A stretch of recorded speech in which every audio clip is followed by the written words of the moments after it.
Millionaire playboy bets he can win over library's ugly girl, but never imagines the price he'll pay. Hello, viewer. Thanks for joining us. Leave a like and share your thoughts in the comments, along with the city you're watching from. Now let's continue with the story. Rebecca Vance, 38 years old, leaned over the long oak table in the Harrison University Library's Special Collections Room. Her hair, a soft chestnut brown, was pinned into a neat chignon at the base of her neck, and she wore simple wire-rimmed glasses that balanced delicately on her nose. The hush of the archives was a protective shield. Warm lamplight shone on rows of weathered tomes, and the faint scent of old paper filled the still air.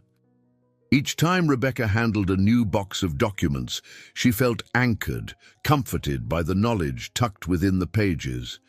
She was finishing the cataloguing of a newly arrived collection of letters from the early 1800s.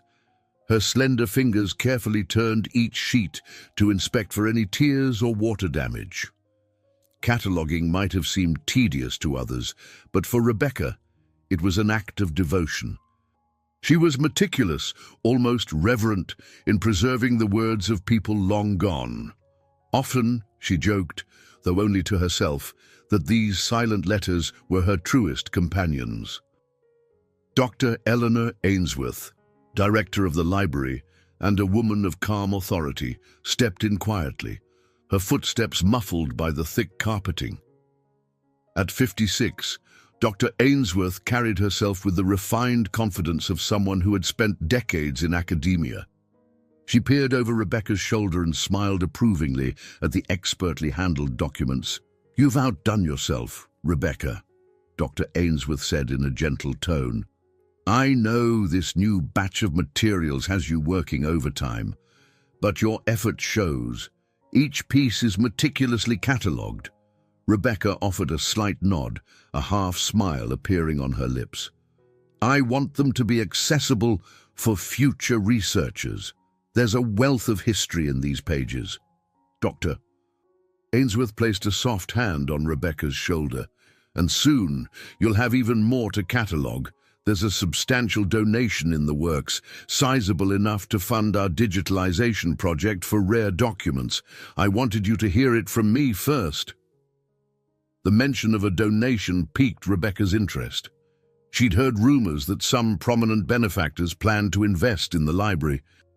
The digitalization project was her dream, scanning and archiving delicate manuscripts so the knowledge could be shared widely, not just locked away behind guarded doors. Yet a prickle of caution tugged at her as well.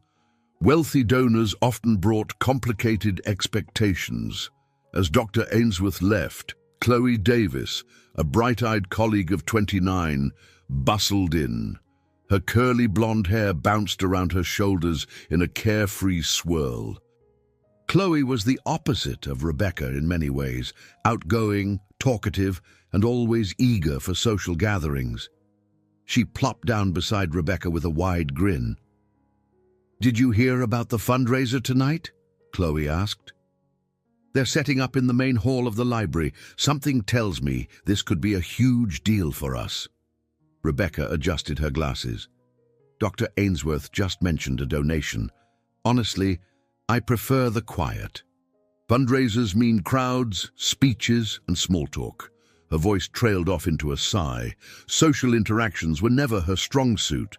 She found them draining, especially if they were merely surface-level chatter. Chloe teased gently. "You know, not all conversations have to be superficial. Besides, you could meet someone interesting. Just promise me you'll peek in at least. Maybe you'll discover something or someone that surprises you." Rebecca pretended to roll her eyes, though her expression softened. She and Chloe had a comfortable rapport. "I'll think about it," she said, aware that she rarely actually followed through on such promises. Once Chloe left, Rebecca returned to her task, occasionally glancing at the clock. Despite her reluctance, she felt a flicker of curiosity about the event. Fundraisers often brought in flamboyant philanthropists, corporate sponsors, and local celebrities, all keen to display their generosity. She couldn't quite envision how any of them might truly appreciate the quiet magic of archival work. As evening approached, the distant murmurs from the library's main corridor began to reach the archive room.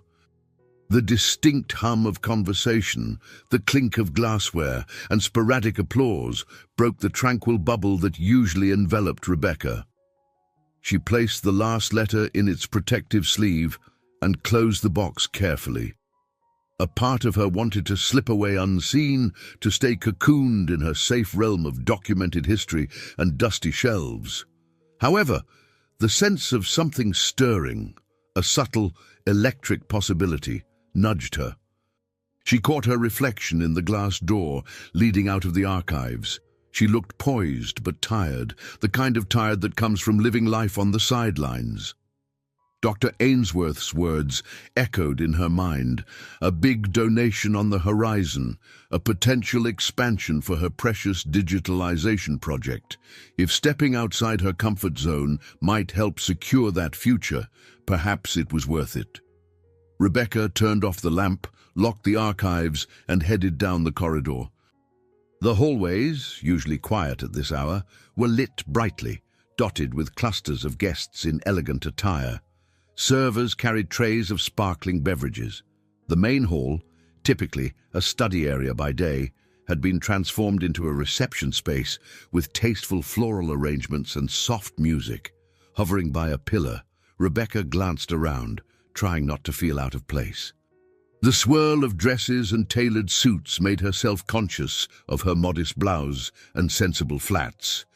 But she reminded herself that she was here for the library, for the passion she held. She inched closer, aware that the hush and routine of her everyday life were being replaced, if only for an evening, by something unknown and possibly significant. A wave of quiet anticipation rippled through her. She couldn't put her finger on why, but for the first time in years, she suspected that her well-ordered world was about to shift, setting events in motion that neither she nor anyone else in that polished crowd could predict. Troy Davenport, CEO of Davenport Innovations, entered the elegantly decorated hall with the kind of self-assured stride that turned heads. At 42, he had the classic good looks that regularly graced local business magazines, tall frame, impeccably tailored suit, and a confident smile that bordered on a smirk. This fundraiser at the Harrison University Library was merely another event on his social calendar, so he believed. He flanked himself with his usual circle of friends. James Jamie Thornton, a restless investor with a penchant for stirring up trouble, followed on his right, while Liam Spencer, more reserved but equally privileged, walked on his left. The three men exchanged easy banter, ignoring the polite applause from certain guests who recognized them. Troy had, after all, donated to countless philanthropic causes, typically receiving a flurry of press coverage in return. "If we have to spend the evening hearing dull speeches," Jamie muttered, loosening his tie, "we might as well get some entertainment out of it. Who knows, maybe you can add another name to your conquests." He winked at Troy. Liam cast a guarded glance at Jamie. "Be careful, man. Not every woman here will melt at Troy's well-practiced charm." Troy offered a lopsided grin. "Is that a challenge?" "Because you know I can't resist those." A trace of genuine boredom underpinned his teasing tone. Fundraisers had become routine, predictable even. He mostly went through the motions: smile, handshake, check presentation, and the occasional clink of champagne glasses. Across the hall, near a modest refreshment table, Rebecca clung to the edges of the room. She watched the swirl of guests, but couldn't help fixating on the group of wealthy donors who had just arrived. She recognized Troy by reputation alone. His face had appeared in local news segments, always accompanied by phrases like brilliant tech entrepreneur or philanthropist playboy. From a distance, she observed him greet Dr. Ainsworth with a warm handshake. Rebecca found it hard to believe that someone who seemed so self-assured could be genuinely interested in library archives. While Troy and Dr. Ainsworth spoke about possible funding, Jamie and Liam scanned the crowd. Their gazes landed on a petite brunette by the far wall, Rebecca, who had returned to quietly sipping water from a plastic cup. "Check that out," Jamie said under his breath. "She looks like she's just counting the minutes until she can sneak away. Standoffish, or maybe just, well, I don't know how to put it, like a dusty fixture in this place. She's definitely not the typical showy socialite you go for, Troy." Liam raised an eyebrow. "She must be some academic type. She's hardly dressed for a fancy reception." Troy followed their line of sight, his eyes catching the woman's understated posture. Something in her demeanor, perhaps the way she managed to appear both guarded and composed, intrigued him. "She's not the typical anything," he remarked quietly. That observation lit a spark in Jamie's restless mind. With a mischievous grin, he said, "I'll bet you can't get her to be your +1 at the Rhode Island Philanthropic Society's annual ball next month. She looks like the sort who'd refuse a date in an instant, especially with a guy who's always in gossip columns." Troy's grin faltered for a moment. "You're underestimating me, my friend," he said. But inside, he wondered if perhaps that was the sort of challenge he needed to feel alive again. Jamie laughed, crossing his arms. "All right, name your terms. Say I'll throw in that Patek Philippe watch I bought in Milan if you can get her on your arm at that ball. But you have to make her genuinely swoon. She has to be head over heels." Liam offered a half-hearted chuckle. "I'm not sure this is a good idea. People could get hurt. But hey, if you two are set on it, be my guest." Troy glanced at Rebecca again. The lights of the chandelier above caught on her glasses, reflecting a brief shimmer. He felt a pang of curiosity, a desire to know what she was thinking, what she cared about. It wasn't just a conquest, at least, not yet. "You're on," he finally said, feigning nonchalance. Across the room, Dr. Ainsworth finished praising Troy's prior contributions to various university programs, then politely excused herself. Troy shook her hand once more and stepped away, searching the crowd for a second glimpse of the woman who had unwittingly become the target of a foolish bet. He found her just as she slipped behind a column, as if to hide from the bustle. A flicker of determination took root in his mind. Meanwhile, Rebecca tried to ignore the rising chatter. She told herself she would leave soon, but her gaze strayed to Troy, who was now walking in her general direction. She felt her pulse quicken at the thought of being cornered into small talk by a man so obviously out of her league. Most men of his type scarcely noticed she existed.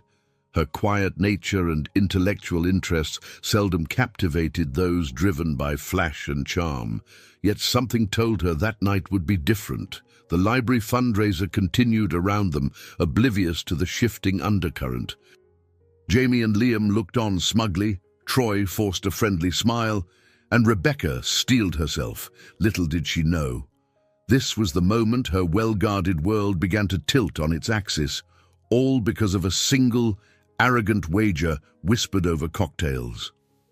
The following morning, sunlight streamed through the tall windows of the Harrison University Library, illuminating rows of shelves that stretched nearly to the vaulted ceiling.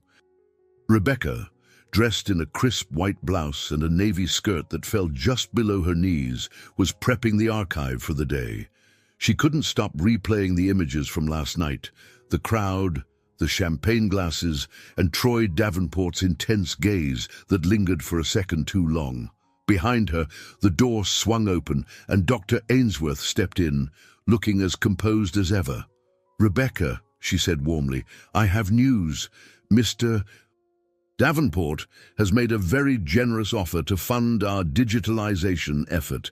He specifically asked if you might guide him through some research. Apparently, he's interested in chronicling the life of an industrial-era philanthropist tied to the Davenport family legacy." Rebecca's heart sank. She suspected this was a ploy. Wealthy sponsors often use the guise of research as an excuse to mingle, gather social leverage, or simply exercise their influence. Still, the digitalization project was her passion. She hated to admit it, but turning down help from the wealthy CEO could jeopardize a dream she had nurtured for years. "I'm honored," she began carefully, "but is it typical for a donor to want personal guidance from an archivist? Normally, we have volunteers or part-time assistants who handle that." Dr. Ainsworth's eyes twinkled. "He specifically asked for your expertise, Rebecca. And honestly, this might secure the entire project. I wouldn't take it lightly." With a polite smile, Dr. Ainsworth left. Rebecca exhaled sharply, pressing a palm against the edge of the oak table. She recalled the fleeting conversation where Troy stood near her at the fundraiser, politely introducing himself, feigning curiosity about the library's holdings. Something about his confidence left her unsettled, like he was used to getting whatever he wanted with minimal effort. Before she could dwell any longer, Chloe breezed in, carrying 2 paper cups from the campus cafe. "Morning," she said, handing 1 cup to Rebecca. "You're not going to believe this. Word around the staff lounge is that Troy Davenport pledged an amount that covers nearly all the scanning equipment we need." Rebecca forced a half-smile. "Yes, Doctor. Ainsworth just told me I'm supposed to help him with some research, apparently." Chloe's eyes widened. "Wow, he must really be invested in the project. Or maybe he's invested in you." She winked, then laughed at Rebecca's scowl. "Kidding, but hey, be careful. He has quite the reputation." Later that day, Rebecca tried to immerse herself in her usual tasks, ordering archival boxes, responding to emails, checking the condition of a delicate 19th century journal she planned to restore. The hush of the library soothed her, at least until she spotted a tall figure in a tailored suit heading toward the archives. Troy Davenport. Her pulse quickened, annoyance mixing with an inexplicable jolt of anticipation. She rose from her chair, smoothing her blouse. "Mr. Davenport," she greeted him formally, voice controlled. "I hear you're interested in local industrial history." He offered an easy smile. "Please, call me Troy. And yes, it's a passion of mine. Family legacy, you might say." His tone was confident, but there was a flicker of genuine curiosity in his dark eyes. Rebecca nodded, gesturing to a stack of reference materials. "I can show you where we usually start. These ledgers and personal letters belong to prominent factory owners in Providence. We also have diaries and news clippings." Troy took a cursory glance, though his attention often slid back to her. "I appreciate your time, Ms. Vance. I understand you're the library's leading archivist. I want the best." His statement felt like flattery, and she wasn't one to be swayed easily. "I'm simply thorough," she replied. "If you plan to write about your family's philanthropic ties, you'll need to put in the hours to understand the social context of that era." A slight grin appeared on his lips, and he leaned in as if sharing a secret. "I can handle hard work. I might surprise you." She inhaled quietly, unsettled by his nearness. "Let's keep this strictly professional," she said softly but firmly. "I'm sure Dr. Ainsworth already told you that my schedule is rather full. I'll set aside some time to assist you, but that's all." "Understood," Troy replied, taking a step back and lifting his hands in a gesture of surrender. "Actually, I'd like to invite you to dinner tomorrow, so we can talk through the structure of what we'll research." When she tensed, he added, "No fancy place, I promise. I'm not trying to corner you into some lavish scene. Think of it as a work meeting." "My treat, of course." Rebecca hesitated, scanning his face for any sign of mockery, but he merely looked earnest, perhaps too earnest. "Fine," she conceded at last. "If it helps the library, and if we keep it about the project." A flicker of triumph crossed Troy's expression before he hid it behind another disarming smile. Excellent. I'll email you the details. After he left, Rebecca slumped into her chair, her mind spinning. She wasn't used to men like Troy Davenport, wealthy, confident, perhaps too self-assured. Part of her wanted to refuse outright and spare herself the discomfort, but she couldn't ignore what this partnership might mean for the library. As she ran her fingertips over the brittle cover of the 19th century journal she hoped to restore, she reminded herself, this was about preserving history, not entertaining a playboy. Still, a nagging voice in her head whispered caution. Something about his demeanor told her to remain on guard. Rebecca pushed open the door to the Providence Athenaeum Cafe, a cozy spot adjacent to an old stone building. The smell of roasted coffee beans enveloped her, and she took a moment to savor the warmth. She'd agreed to meet Troy here for their so-called work dinner, although to her relief, the setting felt more like a quiet study nook than a high-end restaurant. She spotted Troy at a small table near the window, flipping through a glossy binder. His suit was sharp, but the top button of his shirt was undone, giving him a more relaxed air than she'd seen at the fundraiser. When he noticed her, he stood and offered a polite nod.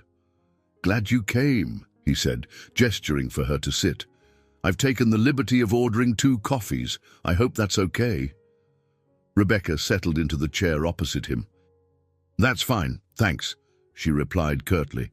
"So, what specifically do you want to learn about this industrialist from your family's past?" Troy slid the binder across the table. Inside were a few articles and photographs of an early 20th century steel magnate named Arthur Davenport. He was instrumental in developing parts of Providence's manufacturing sector, Troy explained. "Some say his philanthropy was overshadowed by his ruthless business tactics, but I'd like a well-rounded view." Rebecca studied the images, a sepia portrait of a stern-faced man, plus a newspaper clipping about a donation to an orphanage. "You'll need to examine original ledger books, personal letters, and local newspaper archives from that era. We have some on microfilm, but the rest are in special storage." He seemed genuinely interested, scribbling notes on a pad as she spoke. She found herself loosening up, sliding into the comfort of academic discourse. "We'll want to cross-reference public records," she continued. "If you genuinely want a full picture, we need to check both the glowing reports and the criticisms." Troy nodded. "Agreed. I'm starting to realize you were serious about how much effort this takes. I'm no historian, but I'm willing to put in the time." He paused, sending her a half-smile. "With your help, of course." She sipped the coffee he'd ordered. Black, just as she preferred. "I'll guide you, but you'll do the reading," she said firmly. "You might not be used to that." He chuckled. "I'm used to working smart, not necessarily working easy." They fell into a discussion of historical methods, how to interpret biases in old newspapers, how diaries could reveal the hidden sides of philanthropic endeavors. As the minutes passed, Rebecca couldn't deny there was a certain spark in conversing with Troy. He asked thoughtful questions and listened with genuine attention whenever she explained her processes. She rarely encountered that level of engagement from people outside academic circles, yet beneath her growing sense of ease, a question nagged at her. Why would someone like Troy Davenport, who seemed more comfortable at glamorous events, suddenly invest himself in dusty archives and tedious cross-referencing? The donation, presumably, was part of a strategic philanthropic angle, but his personal commitment felt unusual. Partway through the conversation, Troy's phone buzzed. He glanced at the screen and frowned. "Excuse me," he said. He silenced the device, but not before Rebecca glimpsed the name Jamie flashing on the screen. Something in the pit of her stomach churned. She recalled seeing Troy's group of friends, Jamie and Liam, at the fundraiser, their dismissive looks and snickering. She tried to swallow her unease. Focus, she told herself. This is about the library's project. When their coffees were nearly empty and they'd covered a general plan for the research, Troy leaned back in his chair. I appreciate you taking the time tonight. Might I treat you to an actual meal next time? His tone was half joking, half serious. Rebecca straightened. Let's keep our meetings short and relevant, please. I'm not looking for anything beyond the professional. Her words were crisp, but she softened them slightly with a small nod of thanks for the coffee. Troy raised his hands in a conciliatory gesture. Understood.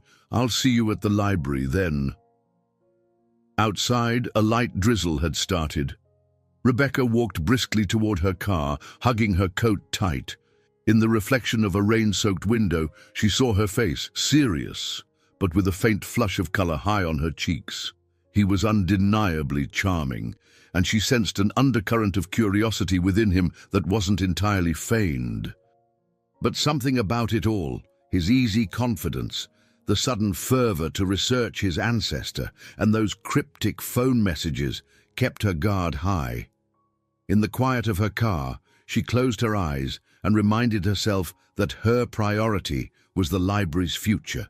If Troy Davenport's funding and willingness to spend hours poring over archives would expand their resources, then she'd oblige. But she vowed not to let her emotions tangle in the process. After all, men like Troy usually had hidden motives, and she couldn't afford to let fascination overshadow caution.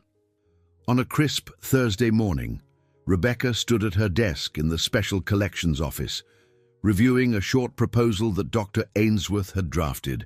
It formalized the digitalization project's expansion, with Troy Davenport listed as the principal benefactor.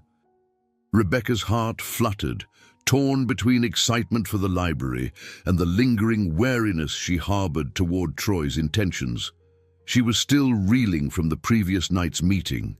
Their conversation had been unexpectedly stimulating, a foray into academic intricacies, yet she couldn't forget the flickers of suspicion whenever Troy's phone vibrated, the memory of Jamie's name lighting the screen. In an attempt to refocus, she glanced at the battered 19th century diary awaiting restoration on her work table.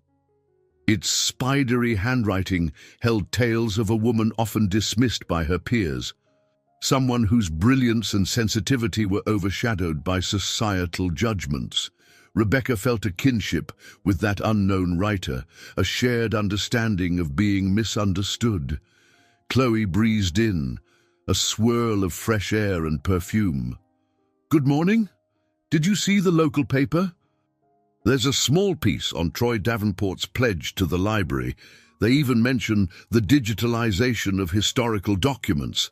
That's your baby, right?" Rebecca nodded. "It is. Dr. Ainsworth wants me to oversee the entire process now that the funding is set. I suppose this means more hours around Mr. Davenport." Chloe perched on the edge of Rebecca's desk. "Listen, I think it's great the library's getting this support. Just remember not to lose yourself in the process. If Davenport tries any smooth moves on you, keep that sharp mind of yours front and center." A faint grin tugged at Rebecca's lips. "Don't worry, I'm not letting my guard down. But I can't lie. It feels good to see the project finally getting the resources it needs." Later, Dr. Ainsworth called Rebecca into her office, a comfortable space lined with hardcover books and academic awards. Sunlight filtered through tall windows, catching dust motes that floated in the stillness. The older woman gestured to an armchair opposite her desk. "I have fantastic news," Dr. Ainsworth began, folding her hands. "Troy Davenport's donation has officially come through, and the university board is ecstatic. We'll be able to hire additional staff for the scanning process, expand our storage, and even improve climate control for the archives." "That's incredible," Rebecca said, genuinely thrilled. "I can't wait to get the new equipment in place and start cataloging more items.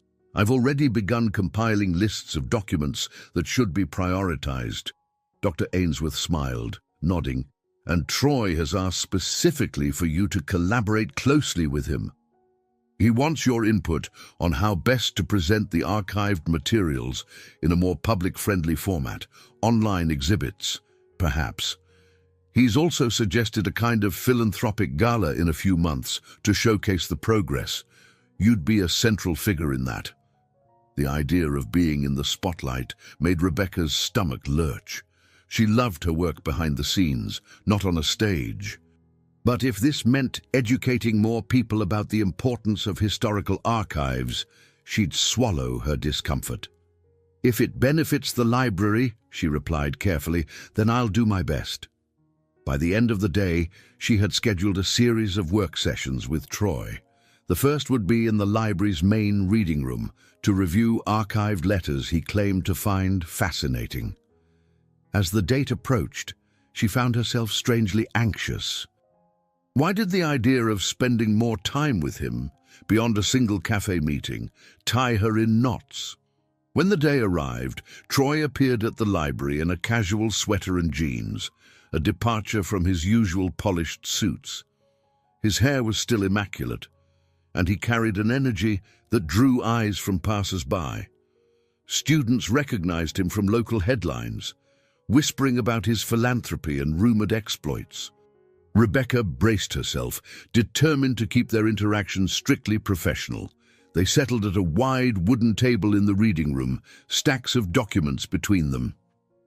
As she explained the significance of each folder, Troy listened intently, occasionally asking questions that revealed he'd done some background reading. The sincerity of his interest began to chip away at her skepticism. She found herself almost enjoying his company, almost. After an hour, he suggested they grab lunch at a nearby bistro, but she politely declined, citing more work to do.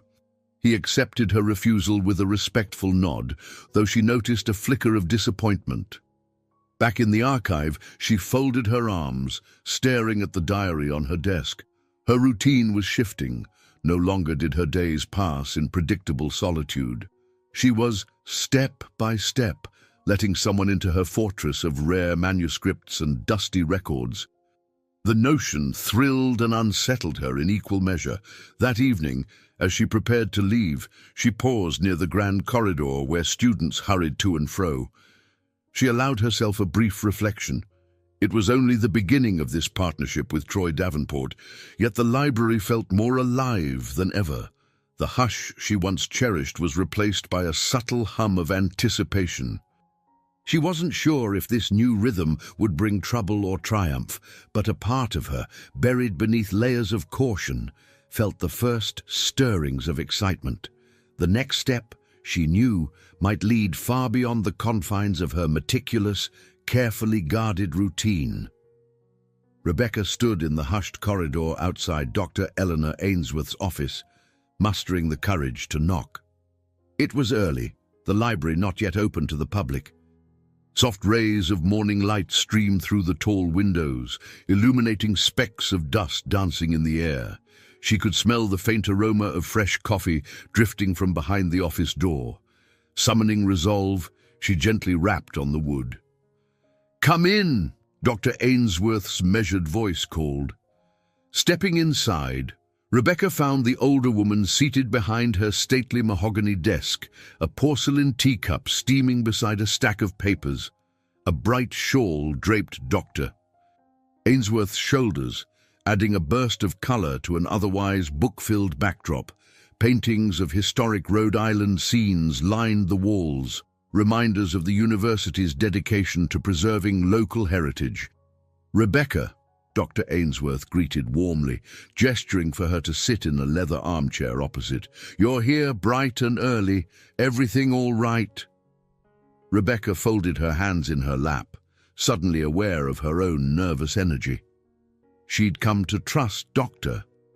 Ainsworth not only as a director but as a mentor, someone whose insight reached beyond mere administrative concerns. "I wanted to talk about everything," she began carefully. "The new donation, Troy Davenport's involvement, and, well, my role." Dr. Ainsworth's gaze was kind but sharp. I suspected as much. You've been under quite a bit of pressure lately. First the big fundraiser, then Mr. Davenport's requests for research assistance. And rumor has it, the two of you have already spent considerable time together. Yes, Rebecca admitted, he's been oddly persistent about joining me in the archive. I understand we need his funding, but I can't shake the feeling that there's more to his interest than philanthropy or even historical curiosity. Dr. Ainsworth took a delicate sip of tea. Men like Troy Davenport often have complex motivations. I've seen it in patrons before. Some genuinely want to learn, while others are driven by ego or a desire for social leverage. She paused, leaning forward. Yet that doesn't necessarily invalidate the good they can do, as long as we stay true to our own purpose. Rebecca nodded, feeling a wave of relief at the validation. I want to remain professional, but I'm also conflicted. He's charming at times, and I find myself enjoying our discussions about local history. Then I catch myself wondering if it's all an act. I've noticed a hint of curiosity in him that could be genuine, Dr. Ainsworth said. Remember, you're an expert in your field, someone who can challenge him intellectually. That alone might attract his respect. Rebecca let out a slow breath. So, I'm not just imagining that there's some sincerity behind his questions. Quite possibly not, Dr. Ainsworth replied, but it's wise to be cautious. Vulnerability can be a strength, but it must be balanced with discernment. You need to ask yourself what you want from this collaboration. If it's purely about the library, let that guide you. If there's more to it, that's for you to decide. Outside the office window, a cluster of student volunteers passed in the corridor, chatting excitedly about an upcoming campus event. Their upbeat tone reminded Rebecca of how insular her own life had become. She rarely participated in casual gatherings or let new people in. Perhaps that was why Troy's sudden presence felt both intriguing and unsettling. I think I'm afraid of being hurt, she admitted quietly. Or worse, being made a fool of. Men like him. Their reputations precede them. Dr. Ainsworth's expression softened. You're not wrong to fear that. However, you must also remember you're a professional woman with dignity and expertise. No matter how charming he may be, you control your boundaries. Don't allow yourself to be pushed into situations that betray your instincts. Rebecca rose, feeling lighter. Thank you, I needed to hear that. Just as she turned to leave, Dr. Ainsworth tapped her fingers on the desk. One last thing, don't forget about the diaries you're restoring. They highlight the voices of strong women from another century who also balanced public expectations and private dreams. Perhaps you'll find a reflection of your own challenges in their words. Rebecca smiled at the reminder. I'll keep that in mind. She stepped back into the corridor, her thoughts clearer. Instead of diving straight into the archives, she decided to wander through the main library hall. Here, sunbeams fell through high windows, illuminating rows of study tables where students would soon gather. The hush of early morning still clung to the space, as though the building itself was holding its breath before the daily bustle. Chloe spotted her from across the room, rushing over with a bright grin. Hey, I was looking for you. I heard from a colleague that Troy Davenport dropped off more documentation he wants you to look at. Seriously, that man is relentless. Rebecca held her shoulders a bit straighter than usual. So I've heard, but, I'm feeling better about it. Chloe arched an eyebrow. You actually sound open-minded. Did Dr. Ainsworth dispense some mystical librarian wisdom? Rebecca gave a small laugh. She reminded me to trust myself and keep perspective. I'm not letting him turn my world upside down, but I may not shut him out entirely either. We'll see. Her words hung in the library's stillness, an echo of the wise counsel she had just received. Whether Troy's interest was genuine or not, Rebecca was prepared to engage on her own terms. And if the collaboration sparked something unexpected, well, perhaps she was ready for that too. The following week marked a turning point for Rebecca's once predictable life. Instead of her usual pattern, arrive early, disappear into the archives, skip out on lunch invitations, she found herself stepping into a broader social orbit. It began with Troy Davenport texting her information about an upcoming book launch on local Rhode Island history, insisting it might complement their research. At first, Rebecca hesitated. Book launches typically meant mingling with authors, historians, and donors, none of which particularly appealed to her. But Chloe egged her on. "You said you wanted to open up a bit more, right? Get out of your comfort zone. This is the perfect chance." So on a crisp autumn evening, Rebecca stood near the entrance of a modest auditorium in downtown Providence, wearing a simple olive green dress and a light cardigan. She shifted anxiously on her low heels, feeling the unusual sensation of participating in a public event where she wasn't strictly working. Around her, people chatted animatedly. A small table at the front displayed newly printed copies of a scholarly work on the industrial era in New England. Much to her surprise, she spotted Troy by the refreshment table, engaged in conversation with two older historians. He looked relaxed, dressed in a tailored blazer but skipping the tie. Even from across the room, she could sense his self-assurance. As soon as he caught sight of her, he excused himself and strode over. "You came," he said, genuine warmth in his voice. "I wasn't sure you would." Rebecca lifted one shoulder in a slight shrug. "I thought it would be useful for our research. And Dr. Ainsworth approved," she added with a faint smile. They moved through the crowd, stopping at an exhibit of archival photos depicting Providence's wharves and textile mills from the early 1900s. Rebecca found herself explaining the significance of each photograph, how shipping routes fueled industry, how the immigrant workforce shaped the region.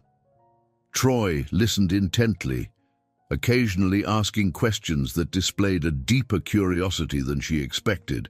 Before long, they encountered a small group of local academics, including a professor from Brown University who specialized in 19th century American history.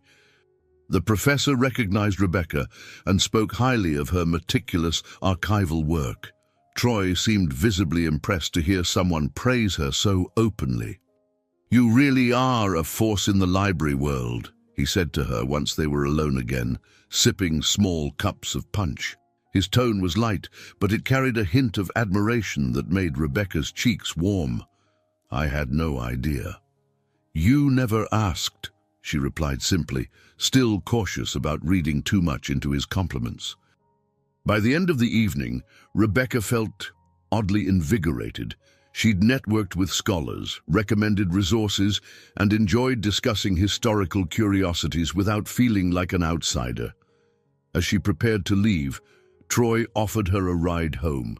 She almost refused out of habit but paused. Something in her heart nudged her to step further from the routine that kept her so isolated. "All right," she conceded, "but just to my doorstep."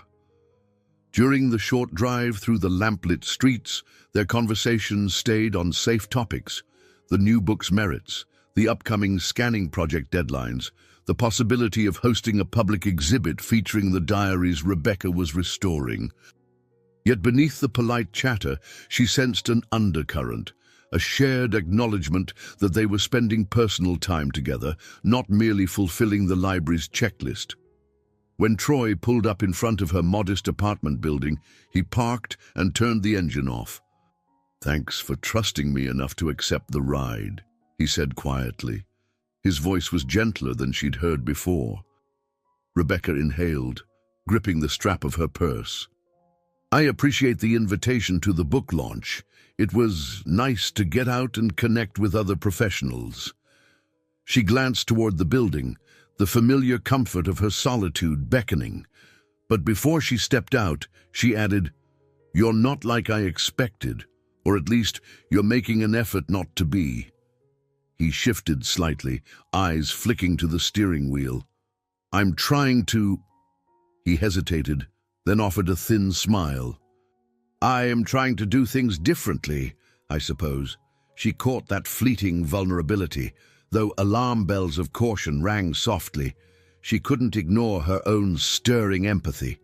For all his wealth and polish, there was something in Troy Davenport that seemed earnest, perhaps lonely. "Keep it up," she managed, pushing open the car door. "Good night, Troy." He nodded, an almost boyish look crossing his face. "Good night, Rebecca."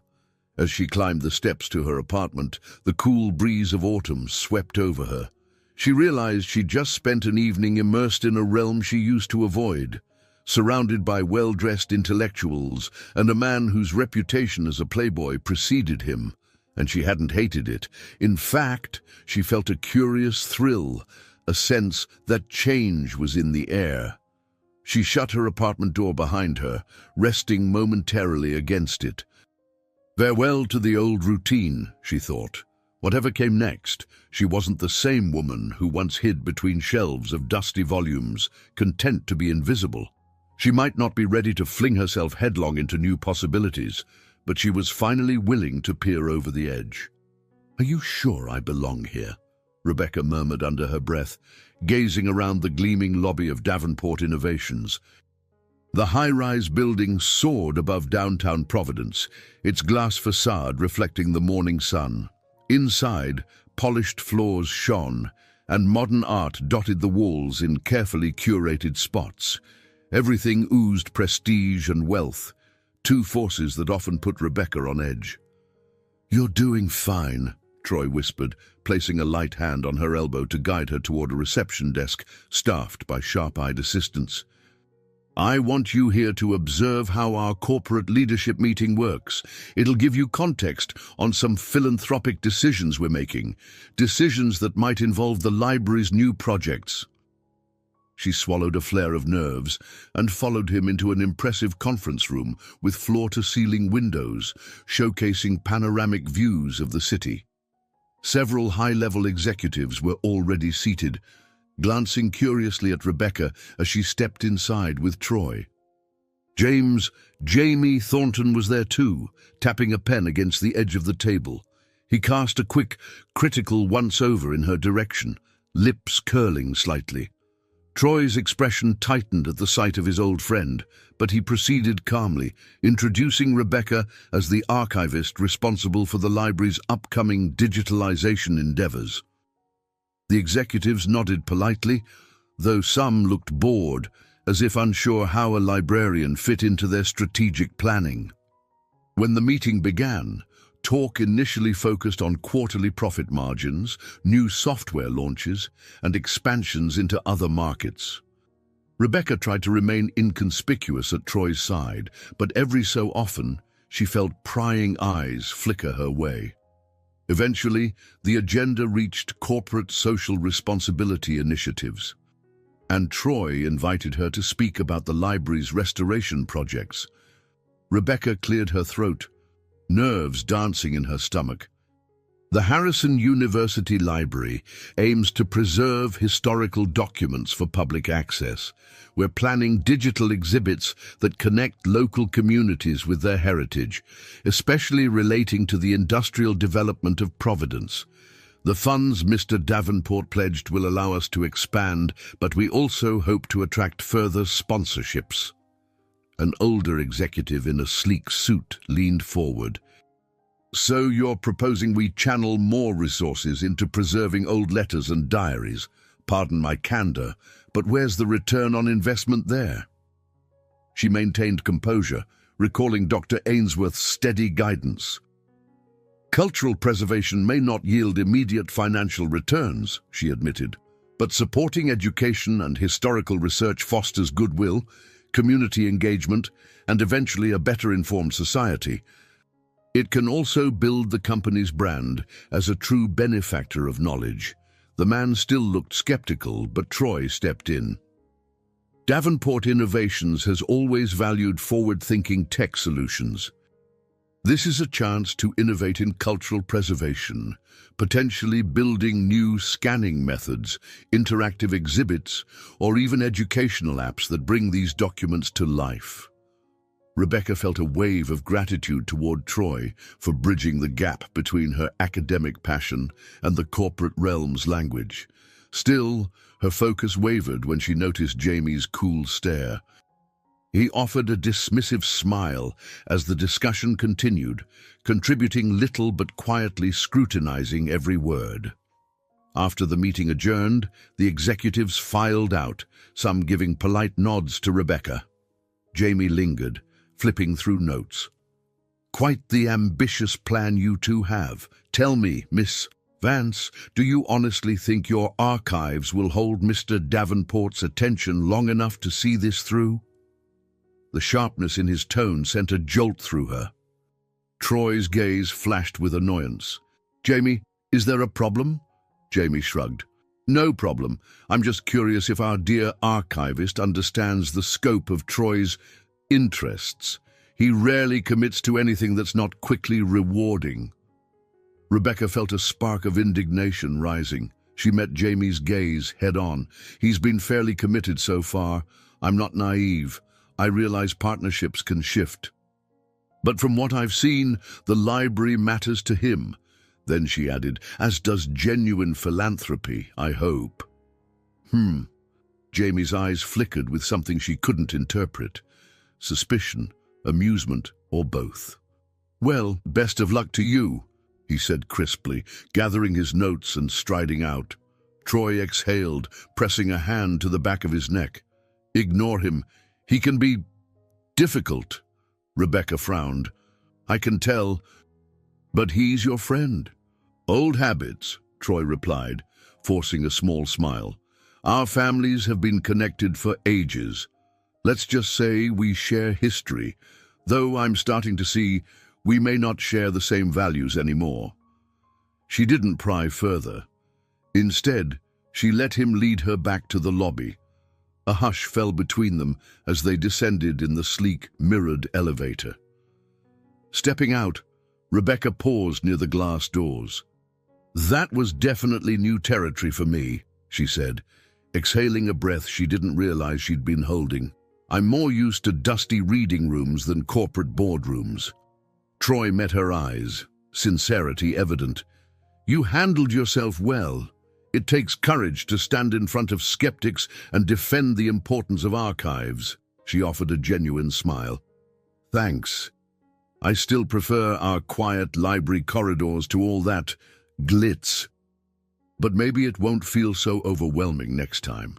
As she left, she realized she'd taken another deliberate stride outside her old comfort zone. Whatever unspoken tension existed, Jamie's piercing remarks, the uncertain line between personal and professional with Troy, she was determined to navigate it on her own terms, forging new rules of engagement. The weekend arrived with an uncharacteristically sunny sky, and Rebecca found herself riding in Troy's SUV along a winding coastal road toward the historic Newport mansions. Late morning light sparkled off the ocean, and gulls circled lazily overhead. The plan was to explore certain estate archives relevant to Providence's industrial families, a field trip of sorts that Troy suggested might deepen their research. Rebecca wore a simple navy sweater and dark jeans, an outfit chosen for comfort rather than formality.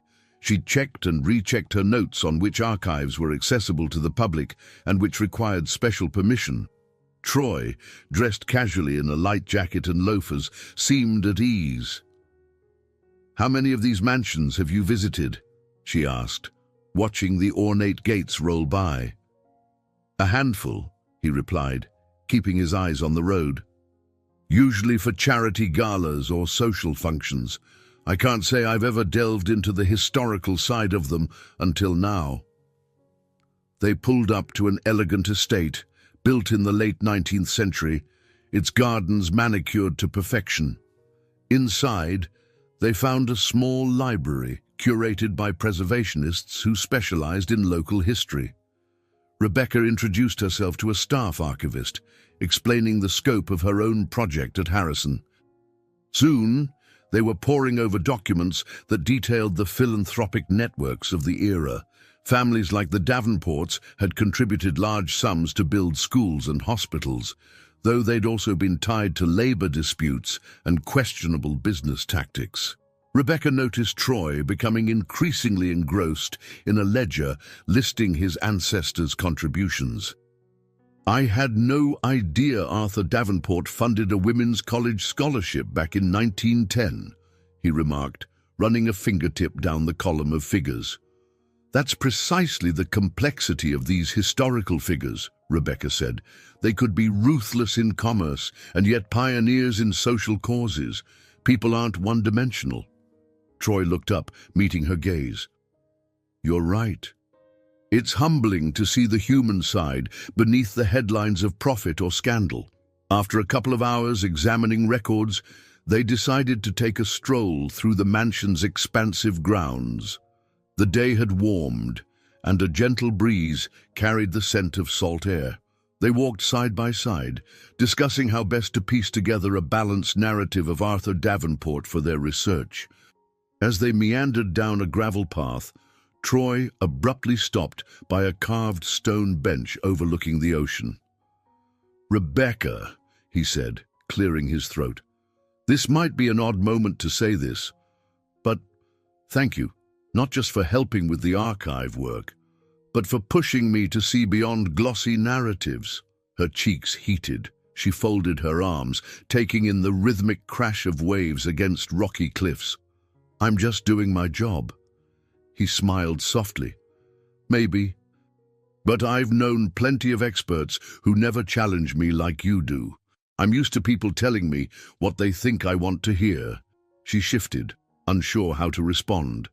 A surge of empathy, and perhaps a flicker of something more, rose within her. It was easy to forget that behind Troy's wealth and confidence lay an individual who might crave authenticity. They resumed walking. Troy cracked a joke about the mansion's over-the-top architecture, and Rebecca allowed herself a real laugh. She felt tension slipping away, replaced by a camaraderie born of genuine curiosity in each other's worlds. Even so, a voice in the back of her mind whispered caution. She had to remember who Troy was. A man once labeled a serial playboy, flanked by friends like Jamie, who exuded cynicism. Still, as they concluded their visit, heading back to the SUV, Rebecca couldn't deny a sense of harmony. The day had been enlightening, both historically and personally. If someone had told her a month ago she'd share easy laughs with Troy Davenport on the manicured lawns of a Newport mansion, she would have scoffed. During the ride home, they chatted about the next steps, transcribing certain letters, cross-referencing them with press coverage of the era, and perhaps scheduling interviews with local historians. The practical side of the conversation was punctuated by lighter moments, Troy teasing her about her meticulously detailed notes, Rebecca rolling her eyes but secretly enjoying the banter. As they approached the outskirts of Providence, the golden afternoon light shifted to a softer glow. Rebecca gazed out the window, pondering the path they were forging. She had allowed Troy into her sphere, had lowered her guard enough to admire his sincerity when it appeared. In turn, he seemed to be learning from her about the value of depth and reflection. When Troy pulled up in front of the library entrance, Rebecca gathered her materials. Before she stepped out, he gently touched her wrist. "Rebecca, I really respect what you do, and I think there's more I can learn from you than just family history." His voice held a quiet honesty. Caught off guard, she nodded, offering a tentative smile. "Likewise, I've realized there's more to you than I initially assumed." She closed the door, heart fluttering. The SUV rolled away, and she stood on the sidewalk, watching its taillights disappear into the coming dusk. She sensed a connection forming between them, delicate but undeniable, forged by curiosity, shared discoveries, and the sense that neither of them was quite who they used to be. Rebecca slid into a chair at the library's small cafe, cradling a to-go cup of chamomile tea. The scent was soothing, a gentle reminder to stay calm despite the flutter in her chest. She was meeting Troy here again, but this time their agenda seemed less pressing, no critical documents to review or urgent deadlines to discuss. It felt more personal, though neither had explicitly labeled it as such.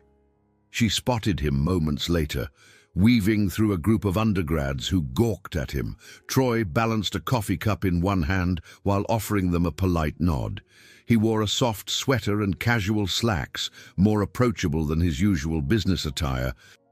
Sliding into the seat across from her, he let out a theatrical sigh. "You'd think I was a guest lecturer or something."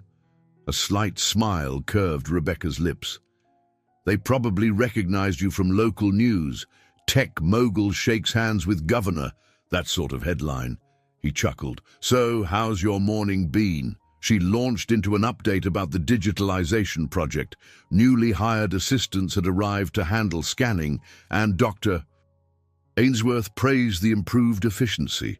Rebecca also mentioned she was zeroing in on the last few pages of a 19th-century diary that recounted a woman's struggles to be taken seriously by her contemporaries. The parallels to modern gender biases struck her strongly, and she found Troy listening with rapt attention. "You know," he said thoughtfully, "that diary sounds like it could resonate with a lot of people today. Once the scanning is complete, maybe we should consider a small exhibit about it at the library." Rebecca's eyes lit up.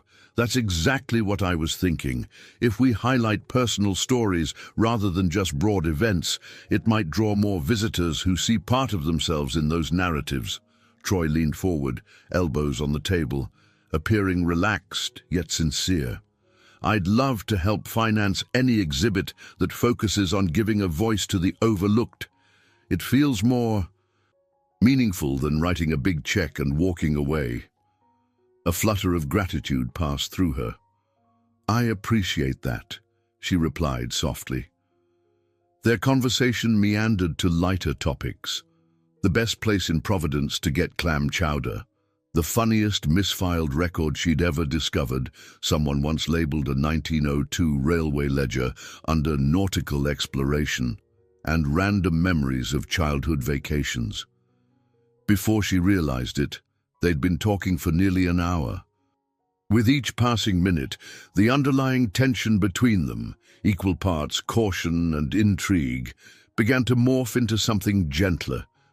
They laughed more freely, teased each other about trivial habits.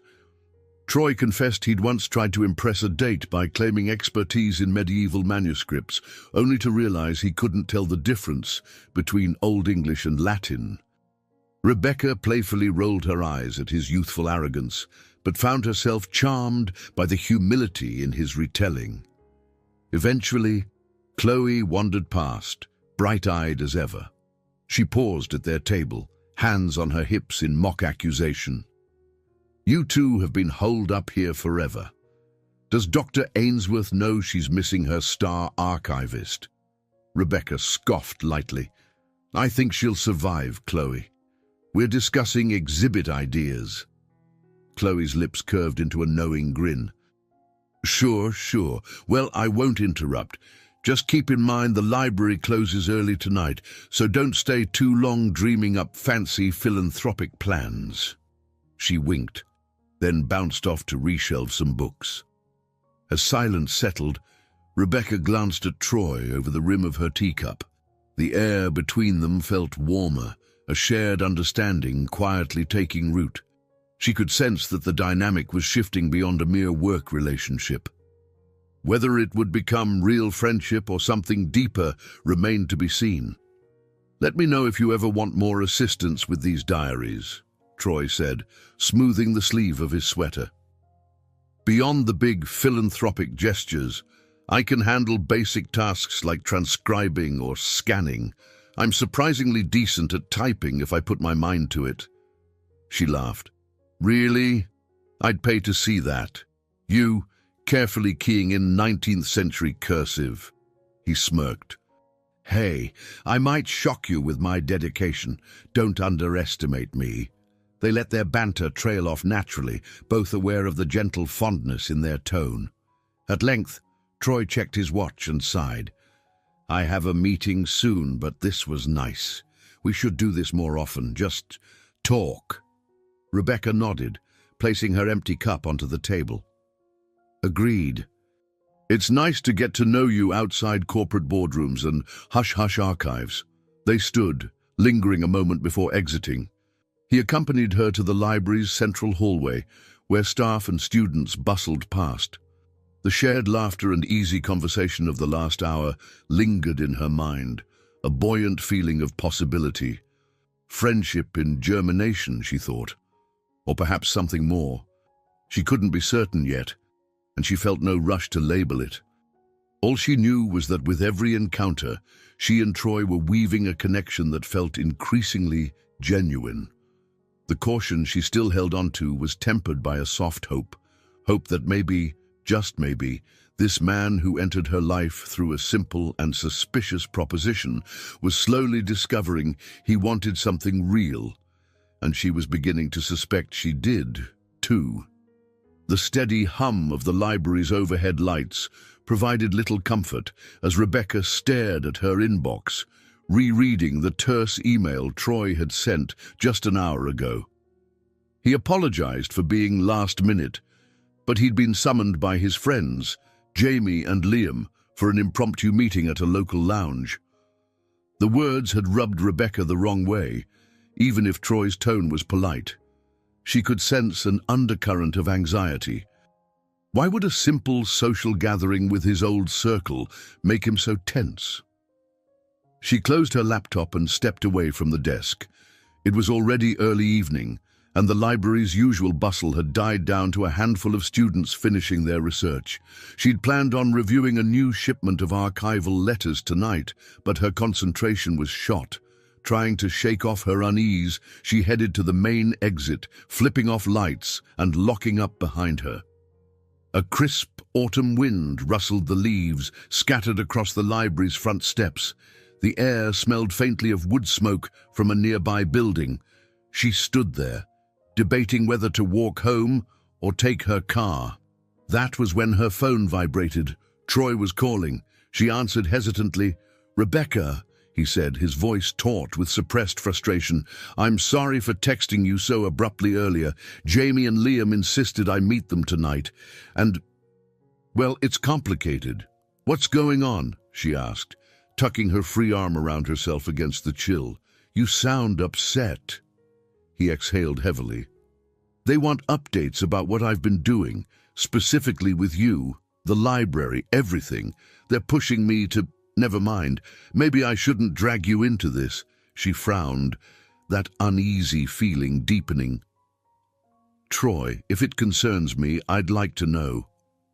He paused. "They're at this upscale lounge, the Avalon Club. It's all very hush-hush. Could you meet me there, just for a few minutes, so maybe we can dispel whatever assumptions they're making?" Her instincts told her this was a bad idea, but his troubled tone piqued her concern. "Fine," she replied, surprising herself, "but only for a short while." 15 minutes later, Rebecca pulled up to the Avalon Club, a sleek facade with tinted windows and a discreet valet station. She handed over her keys and stepped inside, instantly greeted by sultry lighting, plush leather seating, and the low throb of a jazz trio. The scent of expensive cologne and citrusy cocktails filled the air. Spotting Troy near a corner booth, she made her way over, pulse thumping. Jamie and Liam lounged on either side of Troy.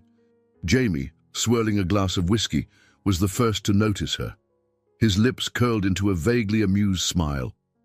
Liam wore a neutral expression, but his gaze flicked between Troy and Rebecca with mild curiosity. Troy slid out of the booth, gently touching Rebecca's elbow. "Thank you for coming," he said softly, relief evident on his face. He guided her into the booth beside him, while Jamie and Liam exchanged glances. Well, well," Jamie drawled, looking her over. "I see you managed to tear Rebecca away from her antique manuscripts. Quite the feat." "Must mean you two are getting close," He dragged out the last word with a smug undercurrent. Rebecca's cheeks flamed, but she set her jaw. "I came because Troy asked. I'm not sure what you want from me, but I have better things to do than watch you smirk." Liam cleared his throat. "Easy, Jamie. We just wanted to see how Troy's venture is progressing. Don't take offense." He offered Rebecca a tight smile. "We're all old friends here, right?" Troy's hand clenched around his water glass. "I told you, my involvement with the library is genuine. We're making real progress. Why can't you two accept that without these incessant jabs?" Jamie leaned in, eyes narrowing. "Oh, I don't doubt you're making progress, buddy. Just wondering if Ms. Archivist here knows you as well as we do. You haven't always been the committed type." Rebecca felt a knot twist in her stomach. The way Jamie spoke made it sound like there was some inside joke at her expense. She looked to Troy for clarification, but he avoided her gaze. A prickle of apprehension slid down her spine. Were they merely mocking the idea that Troy could invest himself in a serious project, or was there more? "I know who Troy is," she said, forcing her tone to remain steady. "And from what I've seen, he's dedicated to helping the library accomplish something meaningful." Jamie snorted. "Sure, we'll see if he's still playing the doting scholar in a month, or if this is just another passing fancy." Heat crept up Rebecca's neck. "Are you implying Troy has some ulterior motive?" she demanded. Before Jamie could respond, Troy stood abruptly. "Rebecca, let's go," he said in a clipped tone. "I'm not subjecting you to this any longer." She followed him out of the booth, heart pounding. Jamie's smug grin seared the back of her mind as they exited the lounge. Once outside, Rebecca took a shaky breath. The city streetlights cast harsh shadows on the sidewalk. "What was that about?" she asked, turning to Troy. "Your friends act like they know some secret?" Troy looked miserable. They think I can't commit to anything real. They believe this library project is another frivolous whim. Don't let them get to you, okay?" She nodded slowly, though her doubts flared. For the first time, she felt a genuine fissure in the trust that had been gradually forming between them. Troy's mood, his friends' barbed remarks, something was simmering beneath the surface, and she dreaded finding out what it was. The next morning, Rebecca arrived at the library determined to push aside lingering unease about Jamie's ominous hints.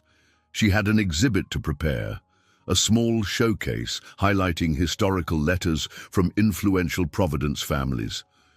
The local press planned to cover the installation, which was set to open in a week. Immersing herself in the details was the best way to steady her racing thoughts. As she sorted through a stack of ornate stationery and brittle envelopes, Chloe wandered into the archives. "Morning," Chloe chirped, peering at the array of letters. "I heard about your run-in with Troy's friends last night. He texted me, saying it got tense." Rebecca's eyes flicked up. "He told you that?" Chloe nodded, fiddling with a large rubber band. "He seemed pretty upset, said he felt horrible for dragging you into that mess with Jamie and Liam. So, what happened?" Keeping her voice low, Rebecca explained the gist of the confrontation: Jamie's smug attitude, Liam's probing questions, and Troy's evident discomfort. She avoided mentioning the unsettling feeling that maybe she didn't know the full story behind their hostility. Chloe frowned. "Yeah, those guys have reputations around town. Snobby, arrogant, always making weird bets among themselves. Don't let them poison what you and Troy are building, if it's something worth keeping, that is." Rebecca forced a smile. "I'll try to focus on the positives. We've made actual headway on the diaries and old records. Troy even wants to sponsor an educational event for local high school students to learn about library archiving." "That's a big deal," Chloe said, sounding impressed. "I say keep forging ahead. Let his actions speak louder than his friend's snarky remarks." Bolstered by the conversation, Rebecca dug into her work with renewed focus. By midday, she'd arranged a section of the exhibit featuring personal letters from the mid-1800s. Each displayed page told a story of social change, industrial expansion, and philanthropic gestures that shaped Providence's identity. She felt a surge of pride in revealing how the past, though centuries distant, still influenced modern life. Around lunch, her phone buzzed. Troy's name lit the screen. A swirl of nerves stirred in her stomach, but she answered anyway. "Hey," he said softly. "I, wanted to check if we're still on for the scanning demonstration this afternoon. One of my developers is coming to install a new piece of software that might speed up our data entry."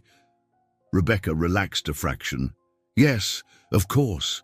I'll be in the main reading room around 2. "Perfect," Troy replied.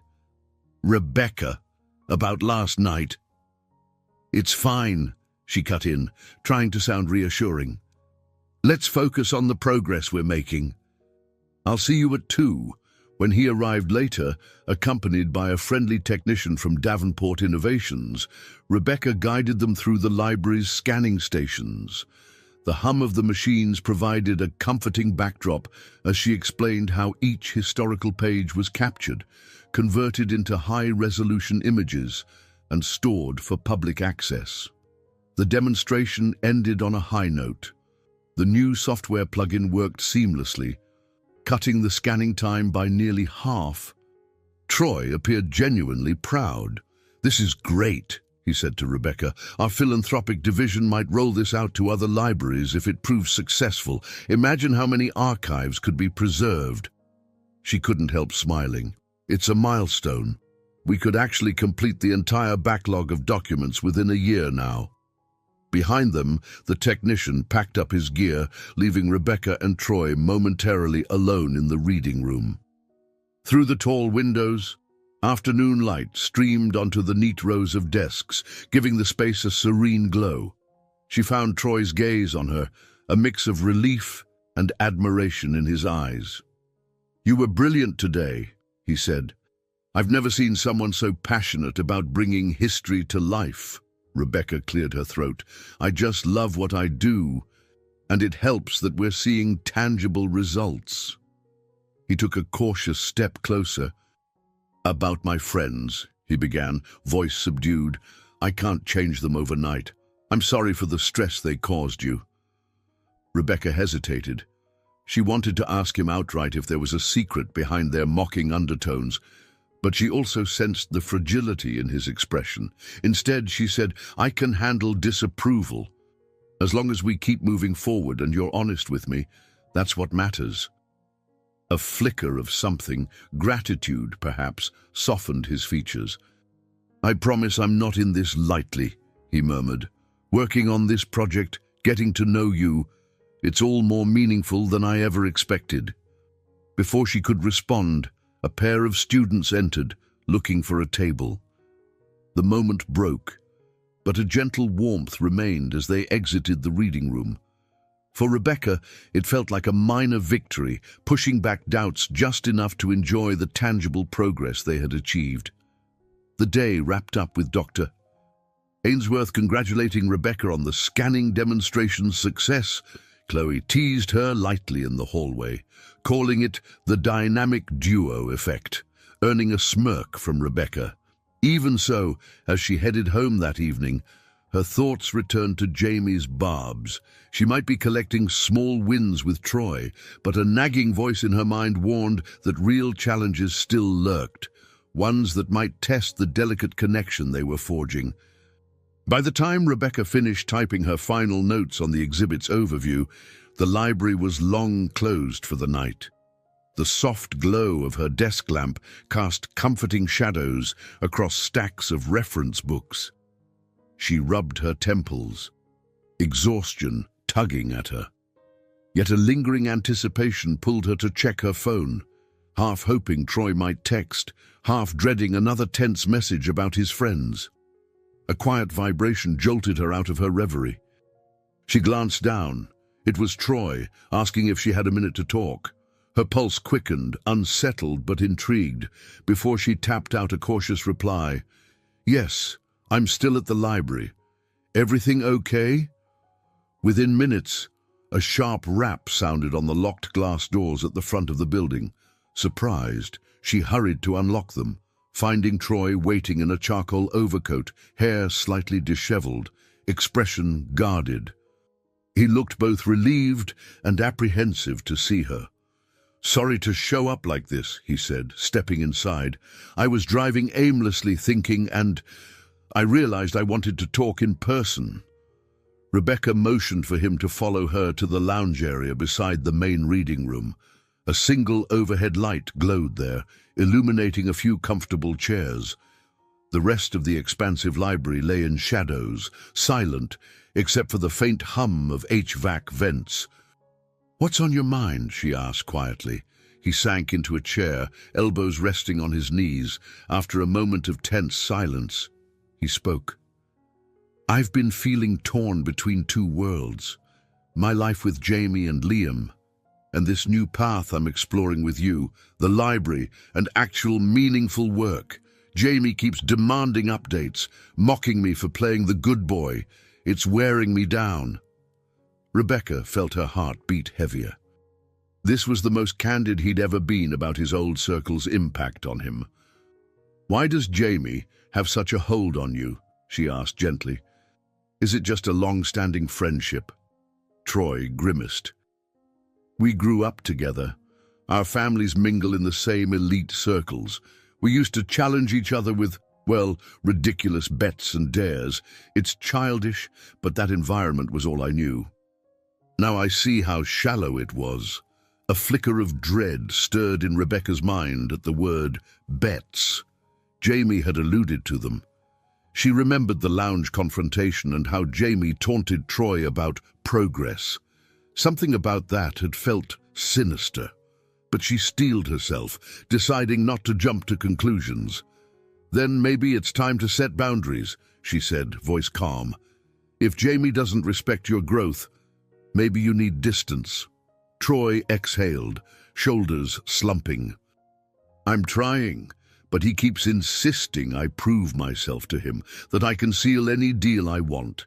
It's such a toxic dynamic. At first, I ignored his remarks because I thought it didn't matter, but now it's affecting you too." Rebecca hesitated. Part of her wanted to demand full disclosure about these so-called deals or bets, but the vulnerability in Troy's eyes softened her approach. "Look," she said gently, "I'm not interested in your friend's approval. I just want honesty from you." He nodded, lips pressed together. "I appreciate that. I never meant for them to drag you into anything. This project, what we're building, it's real to me. But every time Jamie calls, I'm reminded of how I used to be. And I hate feeling like he's controlling the narrative, making me question if my intentions look authentic from the outside." Rebecca reached over and placed a reassuring hand on his arm. "You can't undo your past overnight. But if your heart is in the right place now, that matters." His gaze flicked to her hand, then met her eyes. In the dim library light, the tension between them, both emotional and something deeper, felt almost tangible. "Rebecca," he whispered, "I want you to know I'm not playing games with you." For a long moment, she considered him, weighing her next words. "I want to believe that," she admitted softly, "but I've been hurt by superficial people before.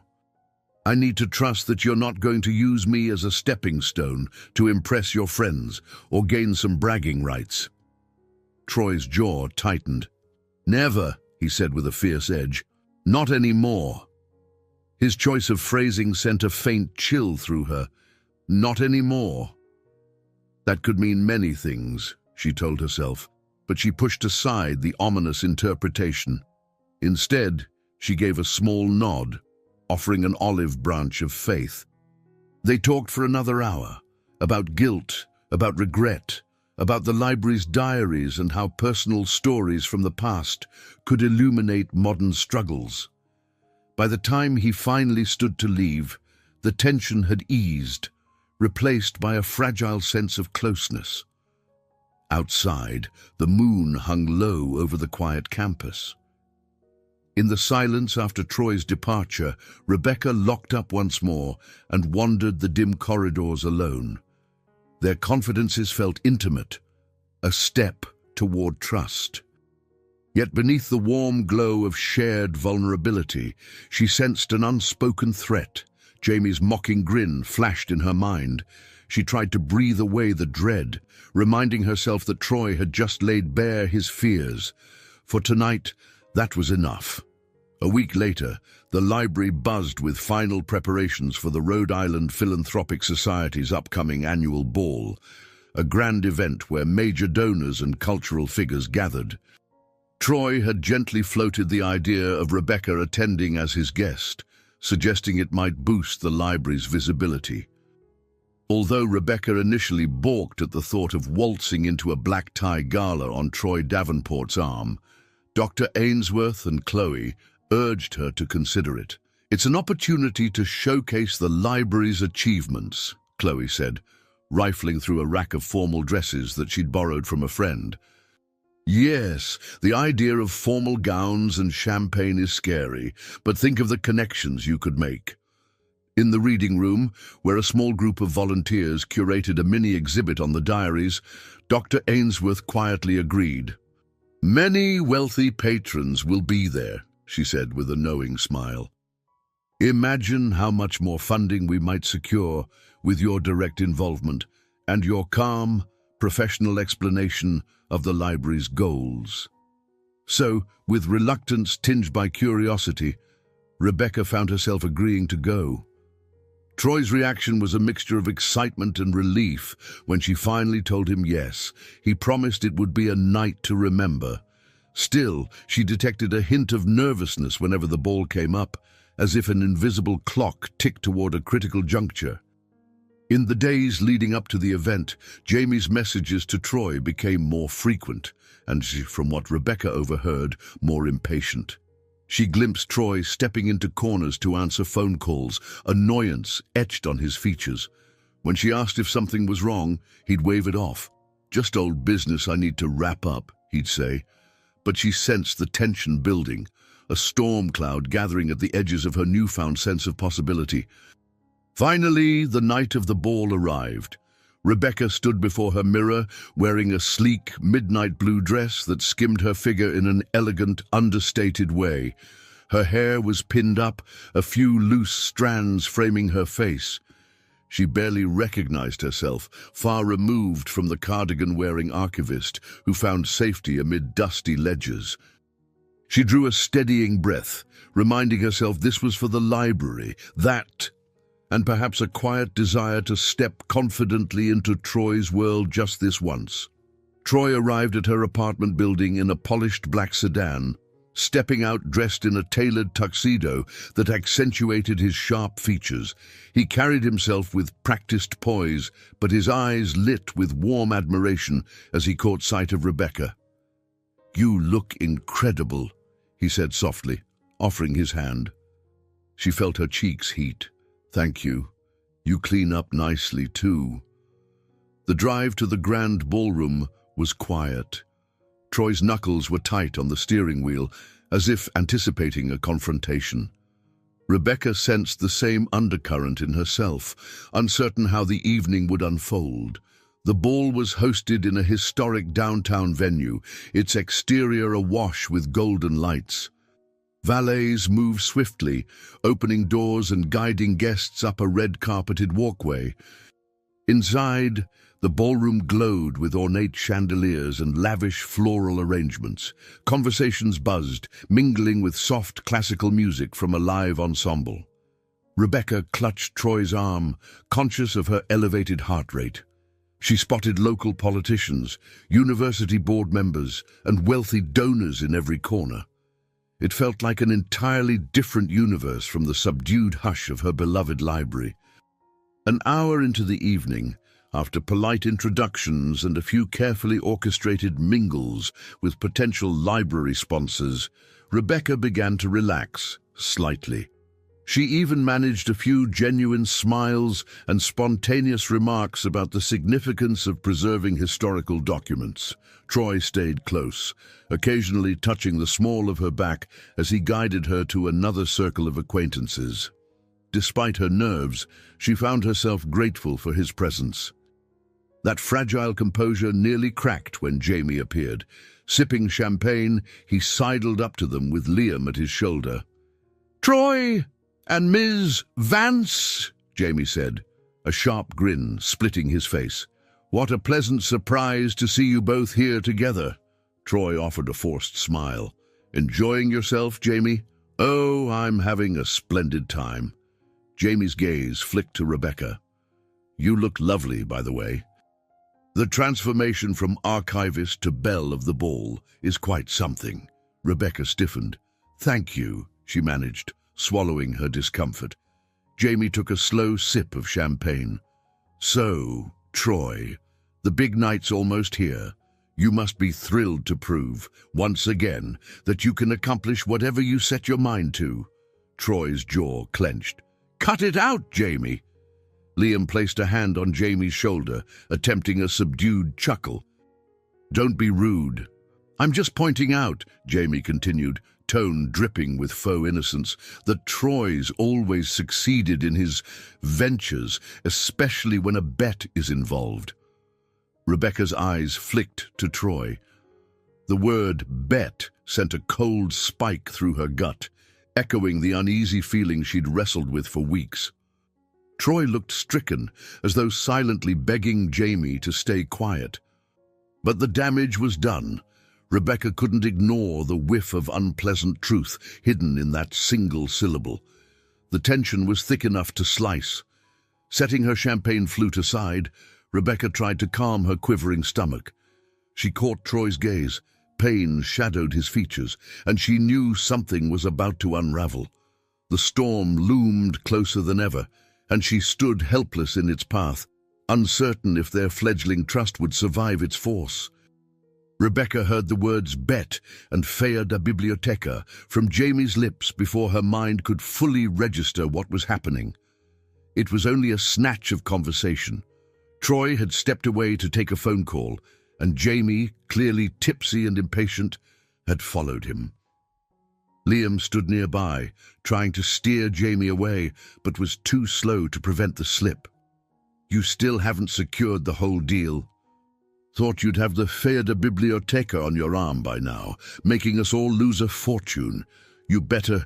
Rebecca froze, pulse pounding. She'd been drifting toward Troy, planning to pull him aside for a breath of fresh air. Instead, she was close enough to catch this hateful phrase. Fea da Biblioteca. Ugly from the library. The humiliating insinuation was like a punch to her stomach. Her mind spun. Jamie's voice was low but vicious. "Don't tell me you're actually falling for her. This was supposed to be a quick game." A leaden chill spread through Rebecca. She waited for Troy to deny it, to reject the entire notion, but the only sound she heard was his ragged exhale and a pained murmur. "Jamie, shut up. I told you everything's changed. Stop calling it a bet." Changed. A bet.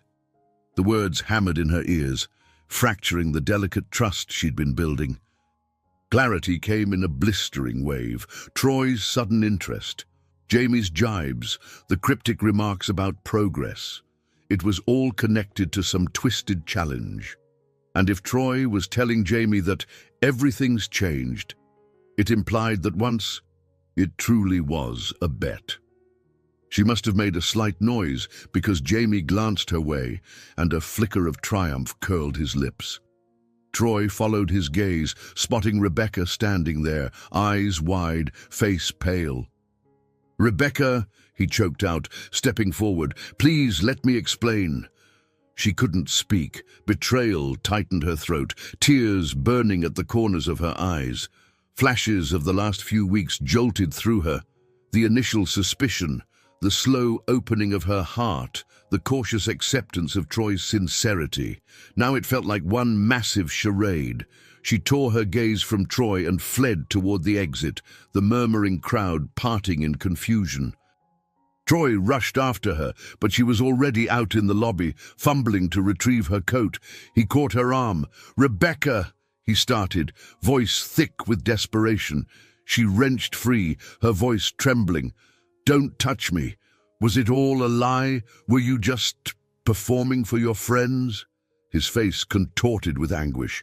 "It started as a stupid, arrogant bet. Jamie, he egged me on, said I couldn't get your attention, that I couldn't bring you to this ball. But I swear it changed. Once I got to know you." Rebecca let out a hollow laugh, tears threatening to spill. "And you didn't think to tell me." She shook her head, her cheeks blazing with shame. "You made a fool of me. I believed you cared about the library, about me. But it was all just a competition. I'm humiliated." He groaned, raking a hand through his hair. "You have every right to be angry. I was an idiot. I never imagined I'd—" "Oh God, Rebecca, you have to believe I'm not that man anymore." She stared at him, chest heaving. Part of her wanted to cling to the glimpses of real emotion she'd seen in him, but the sting of Jamie's words was too strong. "It doesn't matter," she said in a hoarse whisper. "You've proven exactly what I feared. You saw me as a challenge, something to be conquered." "Not now," he insisted, eyes desperate. "Please, I need you to understand. My feelings for you are real." The bet became irrelevant the moment I realized, "You're someone who truly matters." The wave of pain coursed through her anew, and her tears spilled free. "If that's the case," she said brokenly, "then you should have told me sooner. But you didn't. You were waiting until after you'd won or something, right?" He tried to speak, but no words came out. Around them, elegantly dressed guests looked on, uncertain whether to intervene. Rebecca turned, pushing the door open and plunging into the cool night air. Her chest felt tight, her skin tingling with heartbreak and humiliation. The city lights blurred through her tears. She stumbled onto the sidewalk, hugging herself against the chill. Troy followed, but she spun around with anger flashing in her eyes. "Don't! Leave me alone!" she hissed. "It's over!" "Whatever this was, it's done." He stopped in his tracks, anguish etched into every line of his face. For a second, it looked like he might force another plea, but something in her shattered expression silenced him. Slowly, he let her go, watching as she crossed the street. A taxi idled nearby, and she waved it down, climbing inside and slamming the door. The night swallowed her tears, and the taxi's engine roared away, leaving Troy standing under the grand lights of the ball, alone. Inside the cab, Rebecca pressed her forehead to the cool glass window, her breath hitching in ragged sobs. All that hope she'd allowed herself to feel crashed down in shards, each thought echoing the same cruel realization. She had been nothing more than a bet. The fea da biblioteca. The illusions she'd nurtured were too fragile to withstand the truth. Now all that remained was the sting of betrayal and the bitter knowledge that her caution had been right all along. Rebecca stared at the pale ceiling of her bedroom, the room plunged into near darkness, except for the sliver of streetlight peeking through the blinds. She had been home for a day since that disastrous night at the ball, yet she still felt rooted to the spot, arms numb, throat raw from bouts of silent crying. Even the musty comfort of her beloved books, stacked against every wall, failed to soothe her. Her phone buzzed relentlessly on the nightstand, yet she refused to look at it. The memory of Troy's anguished face lingered in her mind, but so did Jamie's cruel words. The fea da biblioteca, the so-called ugly one from the library, and the confirmation that her deepest fear was real. She had been a wager. No matter Troy's later remorse or supposed change of heart, the hurt felt irreparable. A gentle knock at the front door finally roused her. For a moment, she considered ignoring it, but the knocking persisted. With great effort, she got up, pulled on a rumpled cardigan, and shuffled across the living room. When she opened the door, Chloe stood on the threshold, holding a plastic bag that smelled of warm soup. Chloe's eyes brimmed with concern. "I've been calling you, Doctor. Ainsworth has been worried. Everyone at the library has. Are you okay?" Her voice softened. "I brought you some chicken noodle soup. Thought you might not be eating." Wordlessly, Rebecca stepped aside. Once Chloe was inside, she shut the door. The silence stretched until Chloe gently guided her to the couch. "I'm so sorry this happened, Bex. I only got bits and pieces from other staff, but I know it's bad." Rebecca drew a shaky breath. "He used me," she whispered. "Even if he swears he changed, I can't erase how it started. I was a bet, something to win." Chloe took her hand. "That's unforgivable. But you don't have to decide everything right now. You need time to process." At Chloe's insistence, Rebecca sipped a bit of soup, though it tasted like cardboard on her tongue. She explained in disjointed fragments how Troy's sincerity had seemed real, how she dared to imagine a genuine connection. The humiliation still burned. She pressed her palms to her eyes as if to stem more tears. Eventually, Chloe walked her to bed, fussed over her like a mother hen, then left quietly. Alone once more, Rebecca found her phone lying face down on the nightstand, blinking with notifications. Text after text from Troy, apologizing, begging for a chance to explain, to fix it. She didn't open any of them. She just switched the phone off and let darkness envelop her again. The next morning, she awoke with a pounding headache. Feeling too drained to step outside, she emailed Dr. Ainsworth a brief message. "I need a few days off. I'll be back soon." Within the hour, Dr. Ainsworth replied with understanding and concern, reminding her that the library would be there whenever she was ready. Yet Rebecca's apartment, once a sanctuary, now felt claustrophobic. Every time she tried to distract herself, organizing her desk, flipping through old photos, her mind snapped back to the ball, to that soul-crushing moment of realization. She felt numb, as though part of her had died. In a strange way, it reminded her of the diaries she'd so carefully restored. They chronicled women's struggles against society's judgments, the sense of being dismissed. Perhaps, she thought bitterly, she had joined their ranks in spirit. A few days passed in a haze. Occasionally, she shuffled to the kitchen to brew a cup of tea or nibble on toast. The only other visitor was Dr. Ainsworth, who arrived with a calm presence and a bag of groceries. She didn't press for details, simply patted Rebecca's hand and said, "You have friends who care. Don't forget that." By the fourth day, Rebecca realized she couldn't bury herself in sorrow forever. The library needed her expertise. More urgently, she needed the comfort of those quiet corridors and the purpose of her work. Slipping into a loose sweater and jeans, she forced herself to step outside. The crisp air stung her cheeks.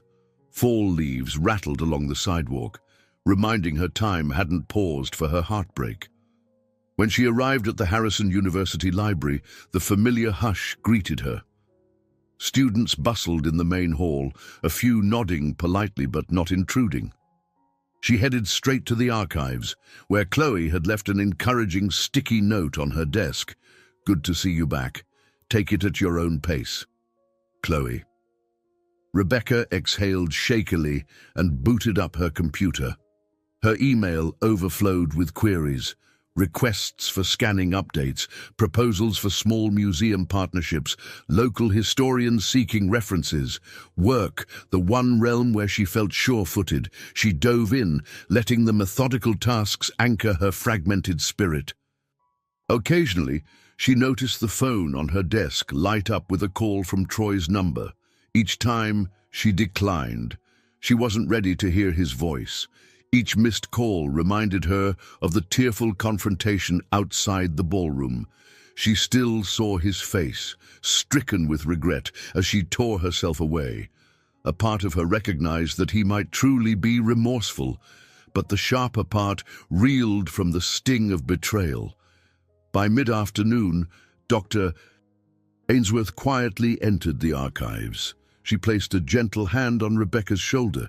"Take it slowly. This sort of heartbreak can't be willed away overnight."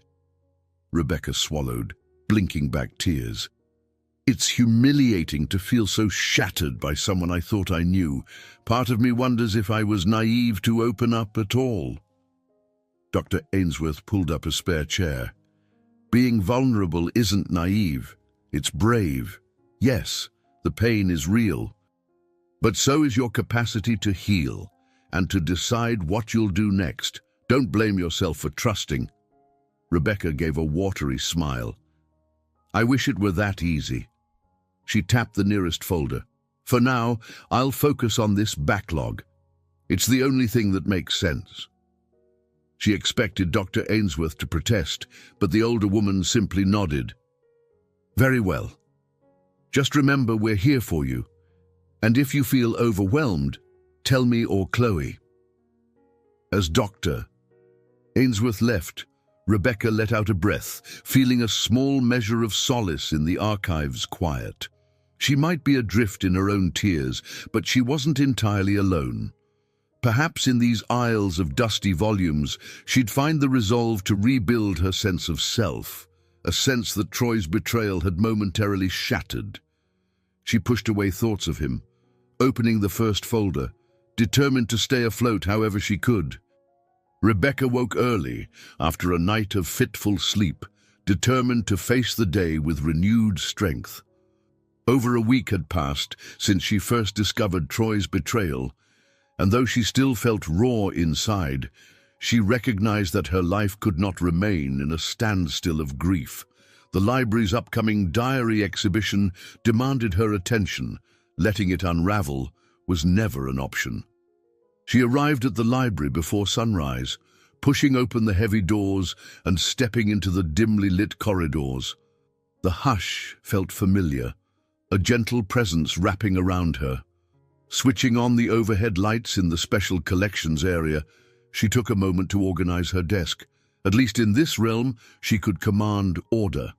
Half an hour later, Dr. Ainsworth appeared, carrying 2 steaming cups of tea. "I had a feeling you'd be here," she said quietly, offering one to Rebecca. "Feeling any better?" Rebecca inhaled the calming aroma of chamomile. "A bit," she admitted, pressing the warm cup between her palms.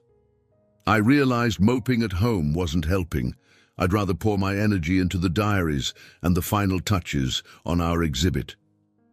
Dr. Ainsworth nodded sympathetically. "We've scheduled a small press event next week to unveil the restored manuscripts.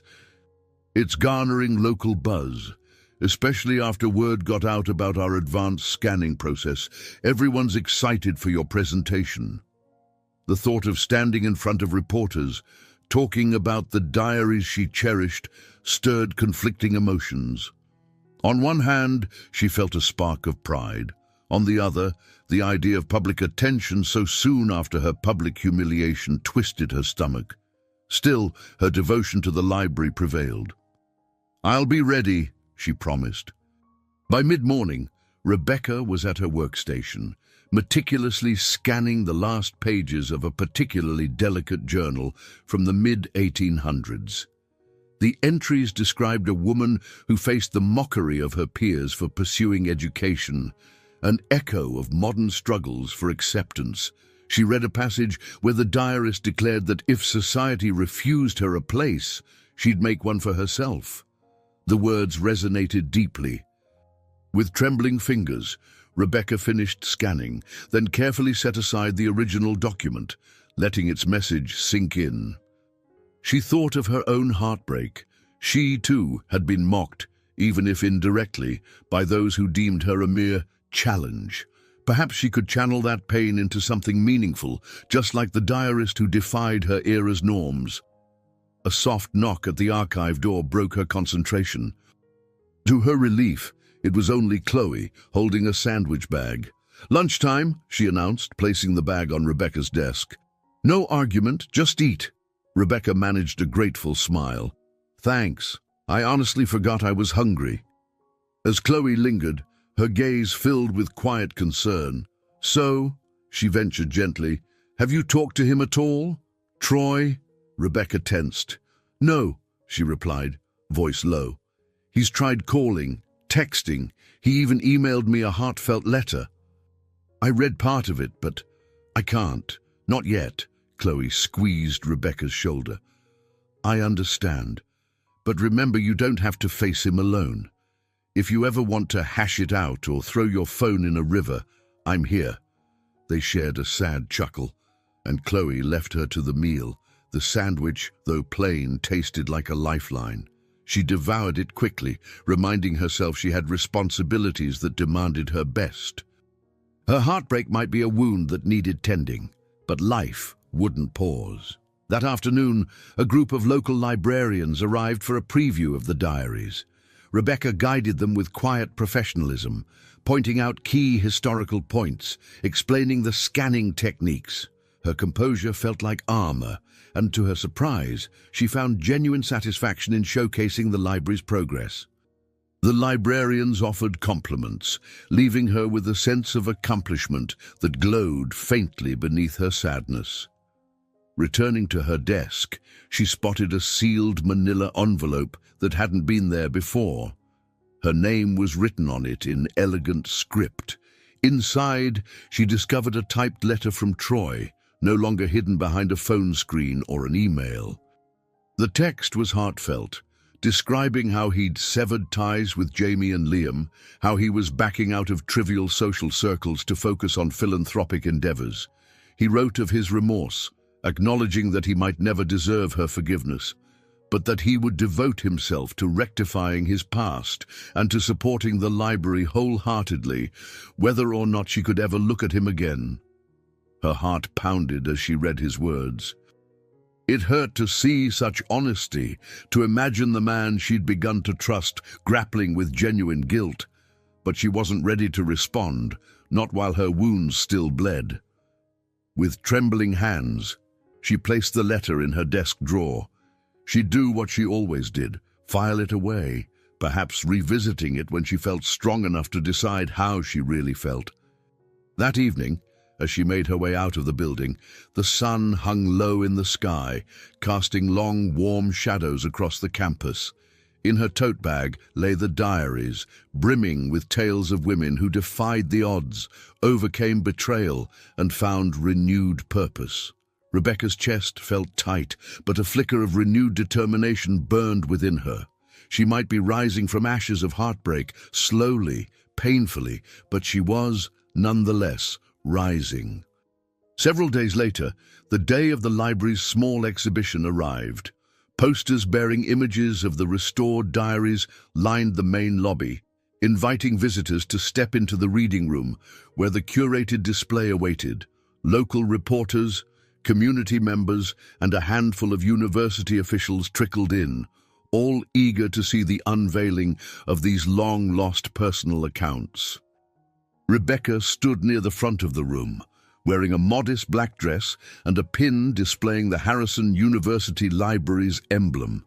She clutched her note cards, mentally rehearsing her short presentation. Her nerves jittered with a mix of excitement and dread, excitement to finally showcase the diaries, dread knowing reporters might also toss questions about recent philanthropic developments or even mention Troy Davenport's name, Doctor. Ainsworth offered a reassuring nod from the first row of chairs. Chloe hovered at the back, ready to step in with any logistical help. A small podium stood at the front, flanked by display cases that housed the diaries. The overhead lights sparkled off the protective glass, creating a hushed, almost reverent atmosphere. When the clock struck noon, Dr. Ainsworth stepped up to introduce Rebecca, highlighting her dedication and the significance of the exhibit. Rebecca, her heart thudding, approached the podium. She inhaled slowly, surveying the curious faces before her. Perhaps 30 people in total, not a huge crowd, but enough to set her pulse racing. "Good afternoon," she began, her voice only slightly unsteady. Thank you for joining us as we unveil these restored diaries, which offer a window into the lives of women in 19th century Rhode Island. Through painstaking conservation and modern scanning techniques, we've preserved their voices. These documents shed light on daily struggles, societal pressures, and the resilience of those who refuse to be silenced. A hush fell over the audience. Something about the topic transcended everyday formality, and Rebecca felt their attentiveness buoy her own courage. She spoke of the diary's historical context and the new scanning technology, mentioning how philanthropic donations had fueled the library's efforts, though she avoided stating any names. She concluded with a personal note. As you explore these journals, I hope you'll be reminded that behind every page is a human heart, longing to be understood. Applause rippled across the room. Rebecca exhaled in relief, stepping aside so attendees could examine the displays more closely. Several local journalists approached, asking for brief interviews. She obliged, carefully steering their questions toward the diaries themselves rather than broader gossip. Half an hour later, as the crowd mingled around the exhibit, Dr. Ainsworth gently tapped Rebecca's shoulder. "Look who decided to come," she murmured, directing Rebecca's gaze to the entrance. Troy stood just inside the doorway, hands clasped at his front, wearing a subdued suit rather than his usual flashy attire. He looked unsure, scanning the room until his eyes landed on Rebecca. She couldn't miss the flicker of yearning in his expression. Her stomach clenched, part dread, part a rush of involuntary warmth. He didn't approach her, perhaps afraid to cause a scene. Instead, he wandered through the exhibits, quietly reading the placards. Rebecca noticed how he paused at one particular diary that recounted a woman's betrayal by a trusted figure, a chilling parallel. Dr. Ainsworth watched the interplay from afar, but said nothing, giving them space. Rebecca fielded one more question from a reporter before mustering the courage to cross the room. She approached Troy, arms folded protectively, aware that curious eyes might be on them. "I didn't expect you here," she said quietly. He held her gaze. "I came to support the library. I know how important this exhibit is to you. I also wanted to see your work being celebrated, no strings attached." She swallowed the lump in her throat. Her anger had not magically vanished. Bitterness still churned in her gut. And yet, seeing him so tentative, so different from the cocky CEO she first met, stirred a complicated mix of sorrow and empathy. She nodded curtly. "Thank you for keeping your distance." "I appreciate it." He gave a slight nod in return. "You deserve to shine without interruption. I just wanted you to know I'm proud of what you've accomplished." She had no words, so she stepped away, returning to a group of librarians praising the diaries. Part of her resented Troy's presence, feeling it was too soon, too raw. Another part recognized that it took courage for him to show up without demanding her forgiveness. After an hour, the event began winding down. Reporters packed their notebooks, guests filtered out with quiet admiration. Rebecca watched as Troy slipped away, offering a polite farewell to Dr. Ainsworth and Chloe. He left without fanfare, not pressing for her attention. The absence of confrontation left her unsettled, yet oddly grateful. When the last visitor finally departed, Chloe gave Rebecca a long hug. "That was incredible," she beamed. "I'm so proud of you." Rebecca managed a small, shaky smile, her emotions swirling. It was a painful new beginning, showcasing the diaries, reclaiming her professional ground, and seeing Troy again under civil terms. Even if her heart still ached, she felt a kernel of strength taking hold, as if she were finally stepping onto a path that might lead to self-discovery beyond heartbreak. The library bustled with renewed energy in the aftermath of the diary exhibition's success. Visitor numbers spiked, and local newspapers ran favorable stories about the Harrison University Library's pioneering efforts. Students from nearby schools scheduled field trips, eager to see the newly digitized diaries firsthand. Rebecca found herself juggling interviews, coordinating volunteer shifts, and discussing potential expansions with Dr. Ainsworth. Her once quiet realm had become a vibrant hub of community engagement, a testament to her and the entire library team's hard work. Despite her personal turmoil, she relished watching the place she loved gain recognition. In between tasks, she focused on archiving more documents, channeling her heartbreak into productivity. Every time her phone buzzed with a notification from Troy, she took a breath. Some days, she ignored it entirely. Other days, curiosity tugged at her, prompting her to read the messages, updates about new philanthropic programs, sincere inquiries about her well-being, or apologies that never grew stale in their contrition. She seldom replied. He seemed to respect that, never pushing too hard. One afternoon, as she sorted newspaper clippings from the early 20th century, Dr. Ainsworth popped into the archives, wearing an uncharacteristically broad smile. "You won't believe this," she announced, "but we've been invited to present at the annual American Library Conference next spring. They want us to talk about the diaries and the digitization process." Rebecca's eyes widened. "That's huge. That conference draws librarians from all over the country.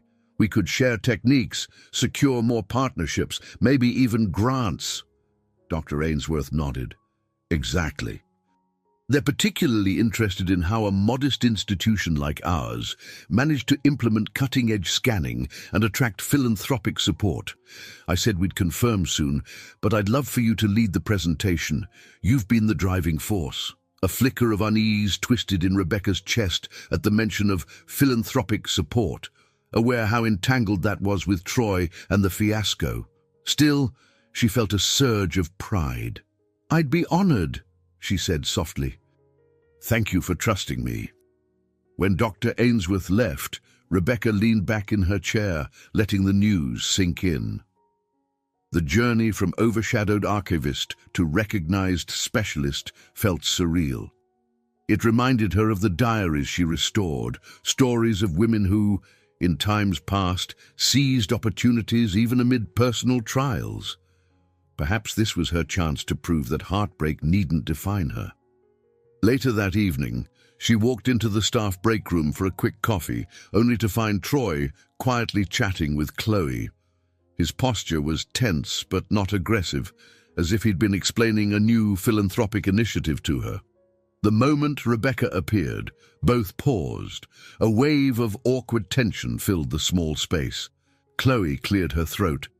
"I was just about to head home." She patted Troy's arm gently, then slipped out, leaving them alone. Rebecca tried to steady herself. "What are you doing here after hours?" she asked, voice careful. "I had a meeting with Dr. Ainsworth about expanding literacy programs," Troy answered, stepping aside so she could reach the coffee pot. His eyes darted to her face, searching for any sign of acceptance or anger. "She thought it would be good if we funded more staff to bring local kids in for reading sessions." "Inspired by your diaries, in a way," Rebecca nodded, unscrewing the lid of a coffee canister. "That's generous." "I wanted to talk to you about it," he said quietly, "but I realize you may not be ready. At the risk of repeating myself, I'm here for the library, no hidden agenda." She busied herself scooping coffee grounds. "I'm glad the library has your support," she replied, keeping her tone even. The memory of that scathing label, Feia da Biblioteca, still lanced her heart. "But my trust, that's another issue." Troy inclined his head. "I understand. I don't expect immediate forgiveness." He hesitated, then added, "I saw the article about the diaries in the Providence Chronicle. You were amazing. Everyone's raving about your dedication. I just wanted to say congratulations." She couldn't stop the small flush of pride that crept onto her cheeks. "Thank you." It's been a group effort, though. Silence settled, thick with unspoken tension. Finally, Troy stepped toward the door. "I'll give you space. Have a good night, Rebecca." She watched him go, her emotions swirling in a complicated tangle. His contrition seemed genuine, and each new philanthropic step he took appeared rooted in sincerity, yet the sting of betrayal still weighed heavily on her chest. Could she separate the good he was doing now from the cruelty of how it all began? Before she left for the evening, she paused in the reading room, gazing at the diaries showcased in glass cases along one wall. The stories in those pages didn't end at the first calamity. Many featured heartbreak, then transformation. She gently touched the case, as though in silent communion with those long-deceased authors. Is metamorphosis truly possible after betrayal? She wondered. If so, it would require a slow, cautious unfolding like the diaries, each page revealing more depth over time. Rebecca stepped out of the library into a hazy late-afternoon light. She clutched a slim folio of notes, intent on finalizing details for a community outreach event. Her schedule had become a whirlwind of planning sessions, media follow-ups, and staff coordination. Busy as she was, she preferred this constant motion to the stillness where regret could seep in. On the library's front steps, she paused to glance at the campus green. Students lounged on benches or hustled to late classes, the chatter of university life providing a comforting backdrop. In a moment of reflection, she realized how much she had grown over the past months. Her circle had expanded beyond dusty archives. She now engaged donors, mentors, even tech developers. The transformation was not just professional, but also personal, albeit in the shadow of heartbreak. A voice behind her made her turn. It was Dr. Ainsworth, her calm gaze tinged with quiet pride. "Rebecca, do you have a minute to walk with me?" They strolled along a winding path under the shade of old oaks, leaves fluttering in a soft breeze. Dr. Ainsworth clasped her hands at her waist. "I wanted to let you know how proud I am of your resilience. Despite what happened, you've pressed forward. I see you giving your all to the library, to our new programs. But I also sense a weight in you," Rebecca exhaled. "I'm dealing with it the best I can. Some days I feel almost normal, motivated. Other days I still feel raw." Dr. Ainsworth nodded. "That's to be expected. Heartache doesn't vanish overnight." She stopped, turning to face Rebecca. "But heartbreak needn't keep you from living. Sometimes, all it takes is a willingness to let yourself heal." Before Rebecca could respond, Dr. Ainsworth gently squeezed her arm. "I know you'll decide what's right for you in your own time." Later that evening, Rebecca decided to head home early, a rare choice. She brewed a pot of herbal tea and settled at her dining table. An array of diaries and older library documents spread out before her. She wanted to confirm some historical references for an upcoming talk. The hush of her apartment felt different tonight, less suffocating, more comforting. As she flipped through a battered letter from 1872, her phone buzzed yet again. She nearly ignored it, but on impulse, she checked the screen. It was Troy's number. Instead of declining, she hovered, then pressed accept, bracing herself. His voice was cautious. "Rebecca, I'm sorry to call, but Dr. Ainsworth mentioned you were finalizing the outreach event. I wanted to let you know Davenport Innovations can sponsor the venue fees if needed. No strings, I promise." She inhaled slowly. "That's generous of you. We can talk about the specifics tomorrow at the library." A pause. "I understand. Thank you for picking up." It struck her how subdued his tone was, devoid of the smooth confidence that once defined him. She felt a flash of empathy, a reminder that he might be wrestling with shame, every bit as profound as her own sorrow. But that didn't erase the betrayal.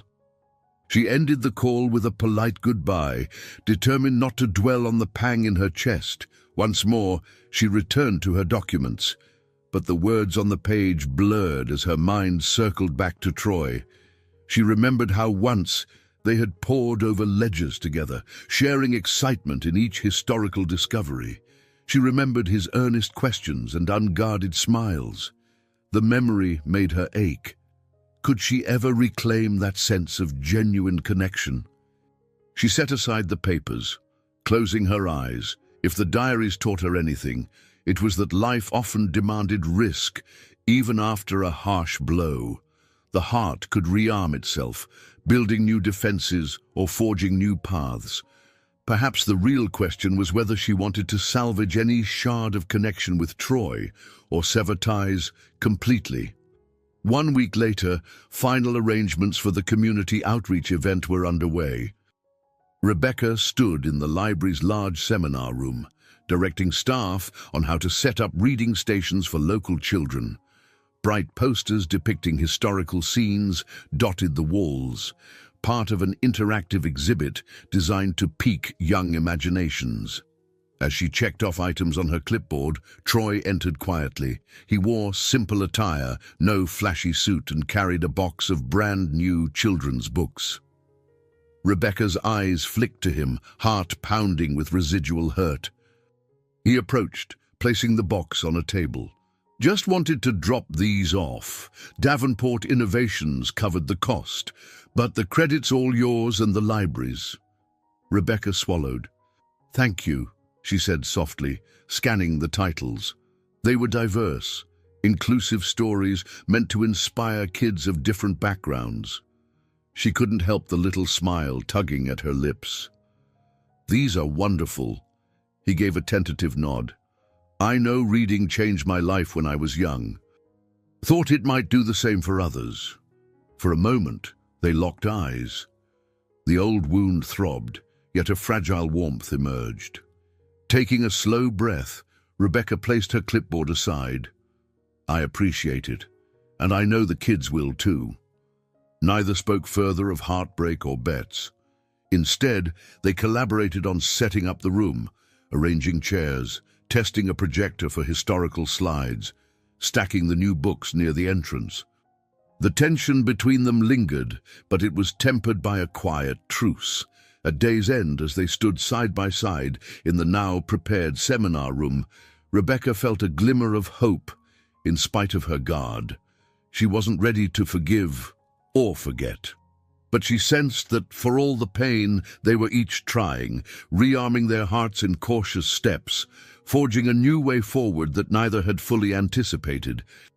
Rebecca set down a stack of children's artwork on the library's reading table, still aglow from the success of the recent outreach event.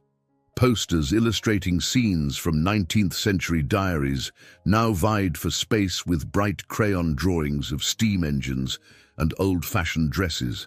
After weeks of heartbreak and cautious steps forward, she felt a glimmer of pride at how the library's programs had blossomed despite her personal turmoil. She ran her fingertips gently over the edges of a pastel image a young girl had drawn of a lady archivist, complete with glasses and a neat bun. It struck her how, only months ago, she herself had rarely stepped out of the archive's shadows, content to be invisible. Now, she was teaching children about historical documents, forging partnerships across the city, and receiving invitations to speak at conferences. Life had expanded in ways she never anticipated. A soft knock on the open door drew her attention. Troy stood there, hands in his pockets, face subdued yet hopeful. He nodded at the scattered drawings. These are amazing. I heard the kids had a wonderful time. They did. Rebecca managed a tentative smile. We're planning another session next month. Different theme, maybe personal letters from the Revolutionary period. Troy stepped inside, gaze flicking over the remnants of the event's materials. I actually came by to deliver something. He pulled a slim folder from his jacket and offered it to her. It's a formal proposal for continuing literacy initiatives in underfunded schools. Davenport Innovations will cover the costs for library staff to visit, do mini exhibits. I hoped you could review it before Dr. Ainsworth and I finalize anything. Rebecca accepted the folder. Inside were neatly typed pages detailing budgets, timelines, and aims. She skimmed them, impressed by the thoroughness. "This looks good," she acknowledged softly. "You've gotten a lot done since we last spoke about this." "I wanted to be sure everything was aligned with the library's educational goals," he said, shifting his weight. "I also wanted to apologize again. I know you're tired of hearing it, but I can't ignore the fact that I caused a lot of pain, no matter how many good deeds I attempt now." Rebecca inhaled, heart clenching. Their interactions of late had largely revolved around library business, sidestepping the personal. His directness felt both startling and strangely welcome.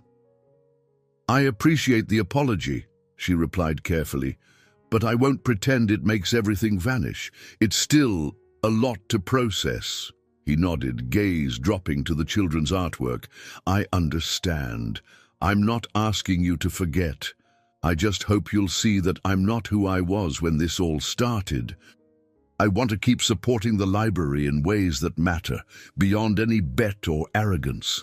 Her eyes lingered on him, noting the sincerity etched in his features. She remembered how callous he'd once seemed among his circle of entitled friends. Now, he stood humbly in a sunlit reading room, trying to mend what he'd broken. Part of her wanted to step forward, to trust his remorse, but the lingering ache in her chest held her back. "You can keep supporting us," she said at last. "Your philanthropic plans are making a difference. The children who visited, they'll remember these experiences for a lifetime. I won't let my personal hurt overshadow that." He exhaled slowly, relief and sorrow mingling on his face. "Thank you. I promise I'll continue working with Dr. Ainsworth and the rest of the team in whatever capacity they find helpful." She nodded, slipping the proposal folder onto the desk. Silence settled, filled by the quiet hum of the library's air vents. Occasionally, a distant cough or the rustle of pages reminded them they were not entirely alone, yet the moment felt intimate. Finally, she spoke again, voice measured. "I'm heading to the American Library Conference next spring. Dr. Ainsworth wants me to present on our digitization methods. I'm excited about it, but it's also nerve-wracking." A faint smile tugged at his lips. "You'll be brilliant. Everyone who's watched you transform the archive can see how passionate and knowledgeable you are." Warmth unfurled in her chest. Gratitude, perhaps. She found herself believing he meant every word. With a careful breath, she met his gaze.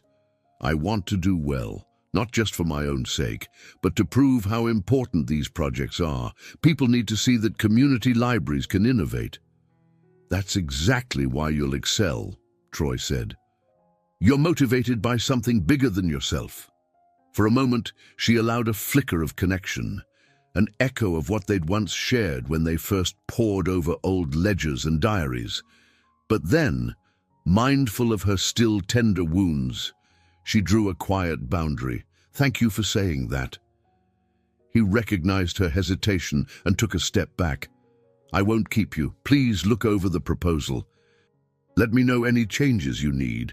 She gathered the children's artwork in her arms, an echo of her own evolution. "I will. And thanks for stopping by." He paused briefly, then offered a soft smile before turning to leave. Rebecca watched him go, the heaviness in her heart tempered by a fragile hope. Every apology he offered, every philanthropic action he took, chipped away at her defenses. She still felt the sting of past humiliation, but she also sensed the resonance of something genuine, a subtle chord of redemption that might, in time, ease the bitterness. She returned to her desk, setting aside the drawings. The folder Troy had given her sat front and center, waiting for her review. Outside, the afternoon sun streamed through the library windows, illuminating dust motes in a golden haze. Rebecca allowed herself a small, cautious breath of optimism. Whatever might come next, she was determined to uphold her own worth, ensure the library thrived, and take only the steps forward she genuinely believed in. A month sped by in a blur of workshops, scanning efforts, and academic invitations. The library had become a bustling hive, with local volunteers joining the permanent staff to expand the archiving project. Rebecca often found herself teaching newcomers how to handle fragile documents or guiding them through the specialized software for digitization. The synergy felt invigorating, people uniting for a common goal. Between tasks, she sometimes spotted Troy in the building, conferring with Dr. Ainsworth or dropping off supplies. Their conversations were cordial, their interactions polite. Though tension remained, it had mellowed into a restrained, mutual understanding. She still guarded her heart, while Troy respected her boundaries. Late one afternoon, she was retrieving a reference volume from a high shelf in the main reading room when Troy stepped in quietly, scanning the rows of desks as if searching for someone. His gaze settled on her, and he ventured closer, wearing a cautiously friendly expression. "There you are," he said in a low voice, not wishing to disturb readers. "I was hoping to run into you. Dr. Ainsworth mentioned you'll be speaking at the Rotary Club about the diaries next week." Rebecca balanced the heavy tome against her hip. "Yes, they invited me to talk about the library's approach to preserving personal narratives. They think it might inspire local donors." Troy nodded. "That's a great platform. I know public speaking can be daunting, but you've proven how engaging you can be when discussing these documents. Remember the success of the exhibit." She felt a slight twinge of pride at his compliment. "I'm still a little nervous," she admitted, "but I'm determined to do justice to the diaries." "You will," he assured her. His tone carried an earnest warmth that made her chest constrict with wistful longing for the connection they used to share. "Would you like help preparing any visuals or slides? I have a design team that could whip up professional graphics if you want." She paused.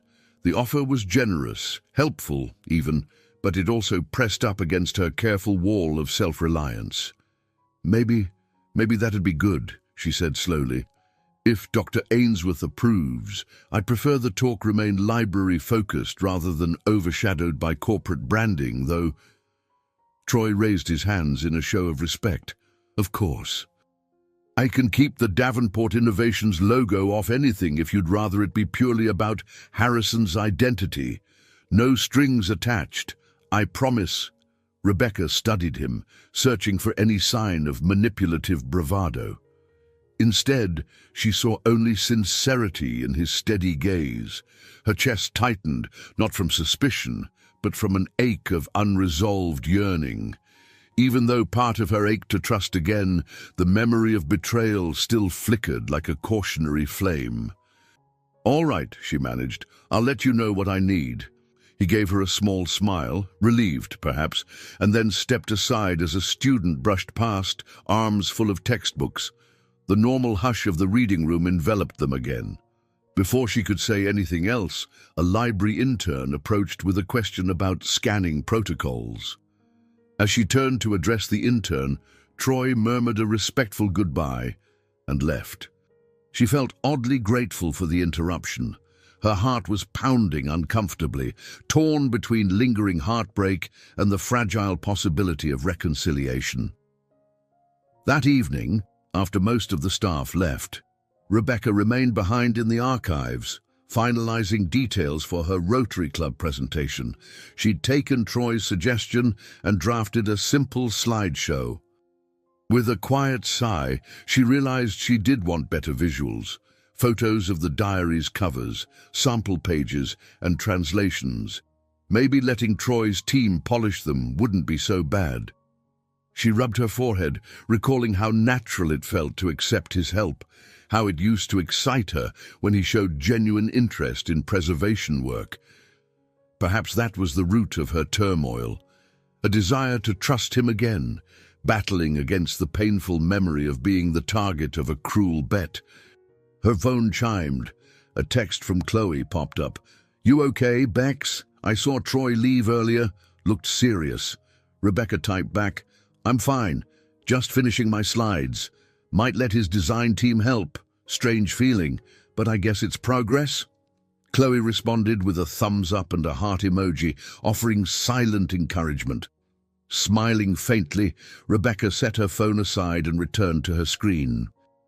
Lines of text blurred as she scrolled through her bullet points. Conservation techniques, historical context, narrative importance. Despite her cautious stance, she felt a flicker of relief. Letting Troy's team handle design details would lighten her workload. Maybe it was all right to accept his overtures of support. She had no obligation to fling open the door to her heart simply because she accepted professional assistance. The trust she required was not so easily rebuilt. As she powered down her computer, she recalled those fleeting moments in the reading room, the way Troy looked at her with a mixture of respect and quiet yearning. She exhaled, pressing her palm to her chest. Could she eventually let those unspoken feelings shape a new chapter, or would the memory of betrayal always stand as a barrier? Tucking her laptop into her bag, she flipped off the lights and made her way through the silent corridors. Outside, dusk was just settling, painting the campus in gentle purples and blues. The night air felt brisk but not unwelcoming. As she crossed the quad toward her car, a small ember of hope flickered in her. Hope that the glances she and Troy exchanged might one day move beyond their troubled past, forging something honest in the space that remained. The day of Rebecca's Rotary Club presentation dawned crisp and bright. She arrived early at the event hall, accompanied by Chloe, who insisted on acting as a morale booster.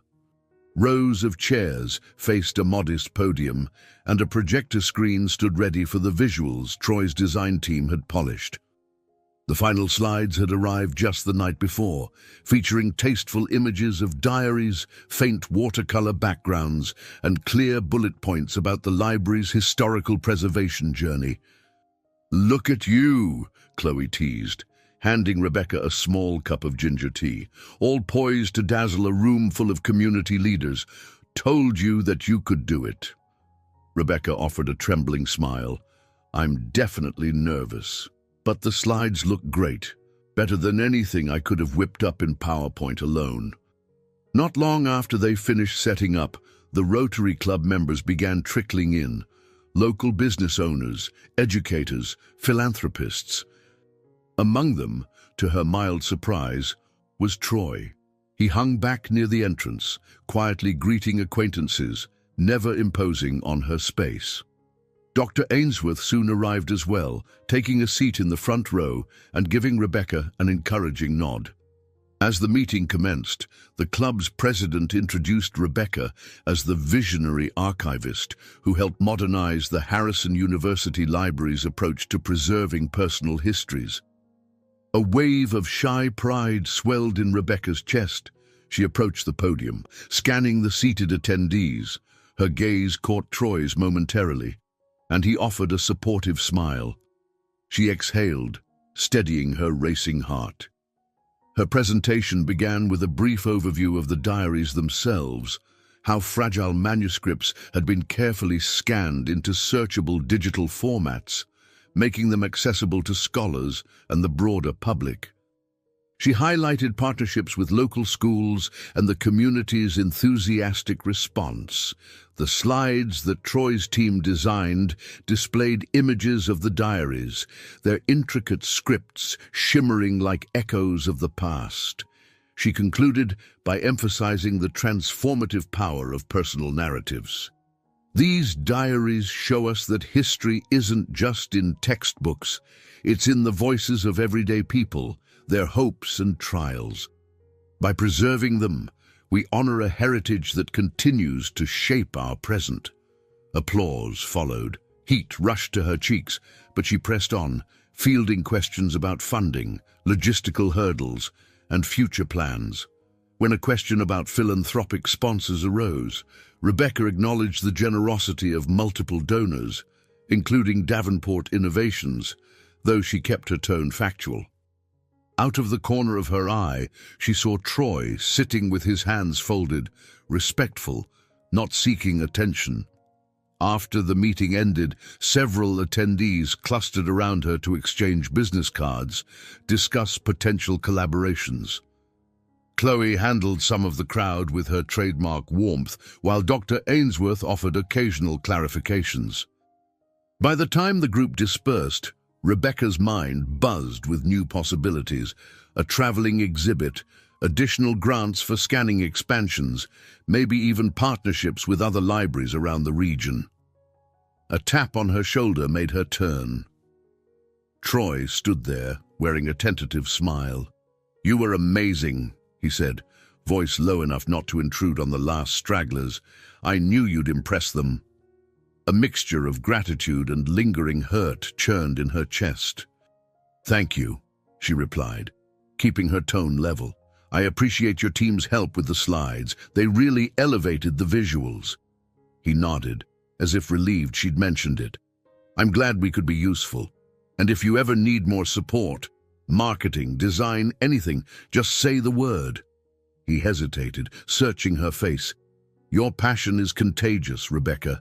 People see that, and it changes how they view history." For a second, an old warmth flickered between them.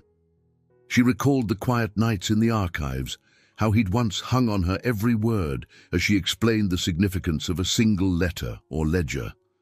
Regret tugged at her heart, but she also felt a certain acceptance. Life had forced them to reevaluate who they were and what they wanted. She began, but Dr. Ainsworth appeared at her side, bright with excitement.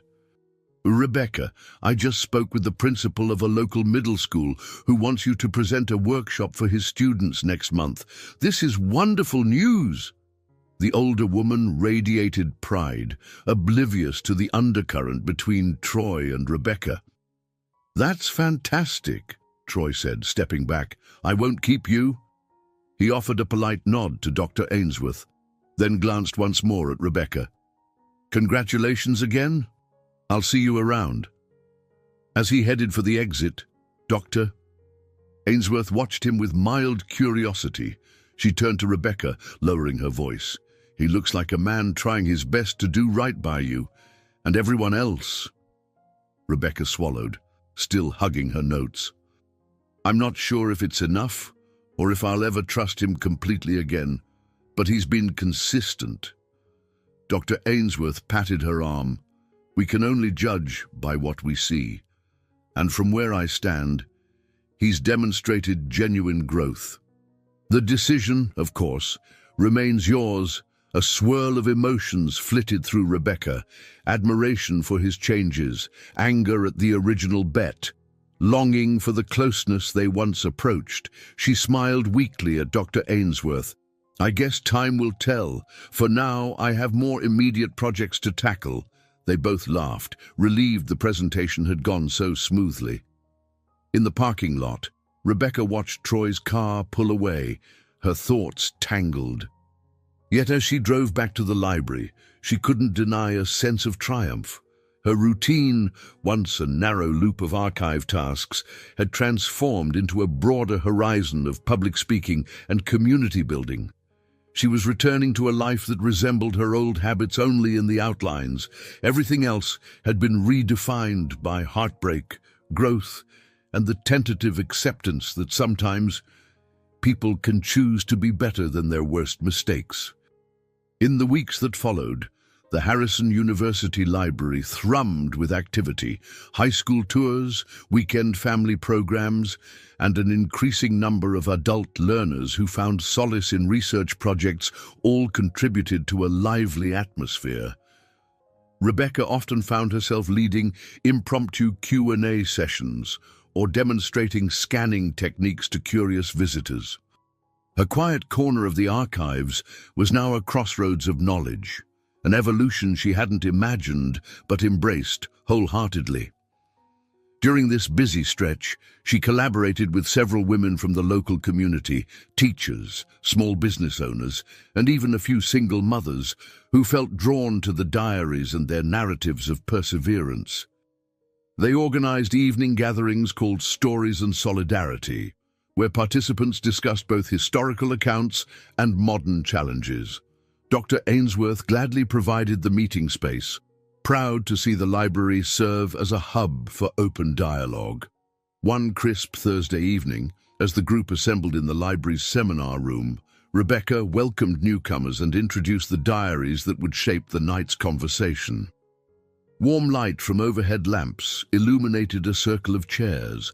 Various excerpts from 19th century journals had been printed out, each recounting personal dilemmas like social ostracism, forced marriage arrangements, or the longing for self-determination.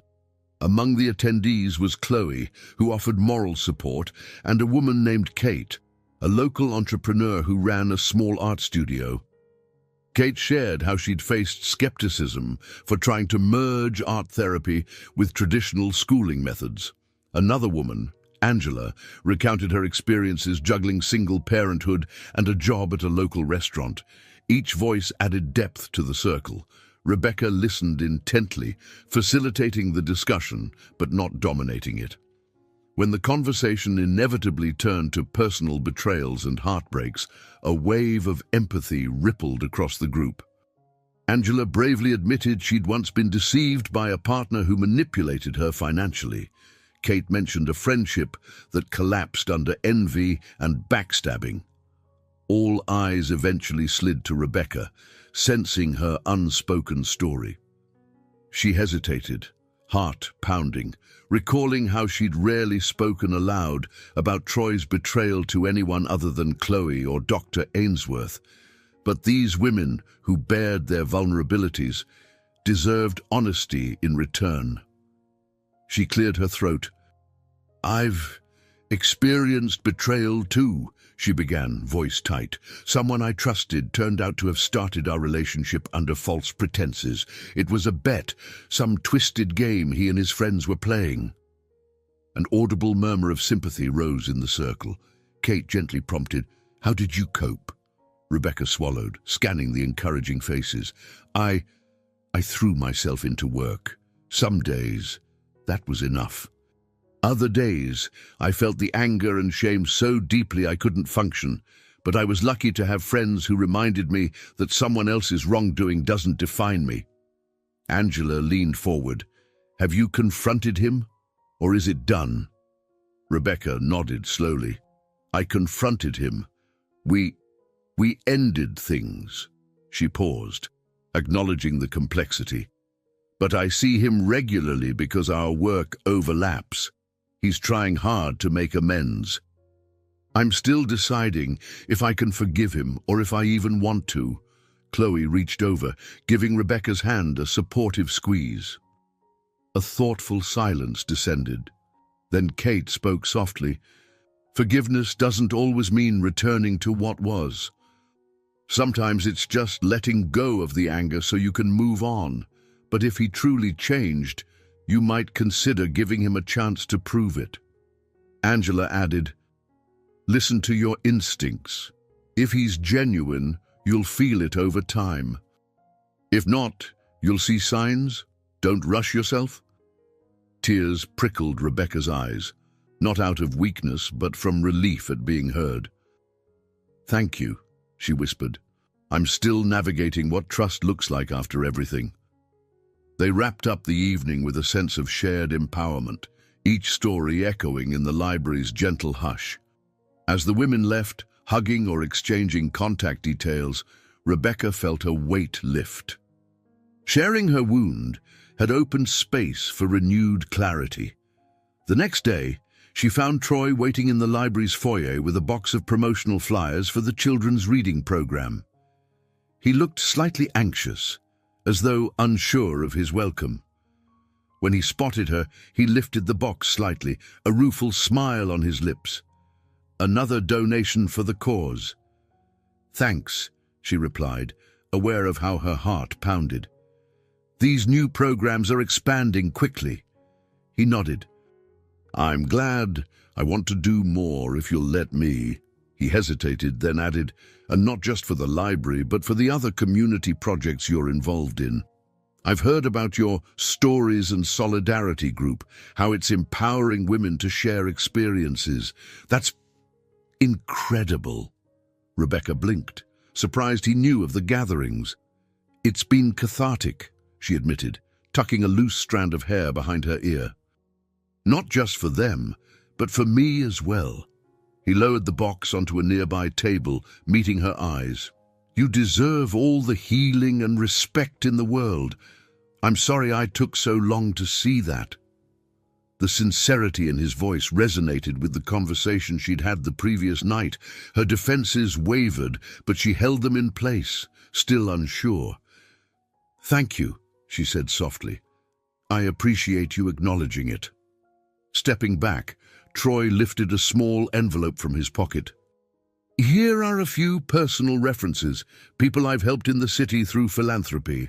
I'm not trying to parade them around, but if you ever doubt my sincerity, you can ask them yourself what my intentions have been these past months. Rebecca accepted the envelope, her throat tightening. She'd never encountered a side of him so open, so ready to lay his credibility on the table. All right, she murmured. I might check them out, but I make no promises. My trust still needs time. He nodded, expression filled with a gentle earnestness. I'll wait for as long as you need. After he left, she opened the envelope, glancing at the names and phone numbers. A battered sense of gratitude stirred within her. He was attempting to share his journey, his own vulnerabilities and changes, without pressuring her. Perhaps both of them, in their own ways, were learning that true healing meant acknowledging wounds, while also staying open to the possibility of something new. Winter's chill clung to the air as Rebecca strolled through the Brown University campus. She occasionally enjoyed walking these paths on her lunch break, finding solace among historic buildings and towering trees. The last few leaves rattled in the breeze, and the sky hung low with the promise of early snowfall. It was the perfect place for quiet reflection. She settled on a wooden bench facing an ancient oak, letting her thoughts roam. The diaries had earned widespread praise, the library was thriving, and her Stories and Solidarity group continued to grow. Meanwhile, Troy's philanthropic efforts expanded to include adult literacy courses and a plan to open a small technology lab for underprivileged teens. Dr. Ainsworth often beamed about the library's strong alliance with Davenport Innovations, though she carefully sidestepped any mention of Rebecca's personal feelings toward Troy. After exchanging a few texts and calls with those references he'd given her, Rebecca had learned how Troy privately funded scholarship programs, launched coding workshops in underserved neighborhoods, and personally mentored promising students. These deeds hadn't started after the bet was exposed. Many began quietly months ago, which suggested that his moral pivot ran deeper than guilt or damage control. Yet caution still resided in her heart. She wanted to be certain, to trust her instincts without burying the past. As she mulled it over, she felt a gentle presence near her. Turning, she found Troy standing a few steps away, hands in his coat pockets, face filled with uncertainty. "Mind if I sit?" he asked softly. She nodded, and he settled beside her. They stayed quiet for a moment, the air cold enough that their breaths formed faint clouds. "I sometimes come here to think," Troy said, gaze on the nearly bare branches. "My father took me on campus tours when I was young, insisting I'd go to an Ivy League. For a time, I resented it, felt cornered by expectations." Rebecca listened, recalling how he'd once mentioned growing up in private schools, never feeling truly at home. "I can see how that would weigh on you." He sighed. "I realize now that my attitude, seeking cheap thrills, being reckless with people's feelings, stemmed from feeling I had to prove something to the world." That's no excuse for hurting you. But it's part of why I fell into Jamie's ridiculous bets. His voice wavered, heavy with regret. She studied his profile, noticing the tension in his jaw. You've been making amends in many ways, she acknowledged, her voice gentle yet guarded. It doesn't erase the past, but people can evolve. He looked at her earnestly. Rebecca, if there's any part of you that could trust me again, maybe not right away, but eventually, I want you to know I'd cherish that chance. I'll keep supporting the library and the community regardless of where we stand, but I do hope one day you'll see me as more than a mistake. Her chest constricted with emotion.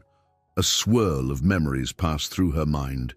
Their early intellectual debates, the heartbreak of discovering the bet, the slow, steady unveiling of his remorse, and the quiet respect he'd shown her in recent weeks. The diaries she'd restored often portrayed second chances, leading to new, deeper connections, yet they also depicted caution, the importance of healthy self-preservation. She inhaled the crisp winter air, summoning the courage to speak. I've seen real change in you, she said softly, and I've come to care about the person you've become. But I can't pretend the hurt just vanished. If we move forward, it has to be on new terms, with absolute honesty. His expression glimmered with relief, though he remained subdued. I understand. No more games. No more deception. He paused, hope mingling with sincerity. However long it takes. She found her lips curving into the faintest smile.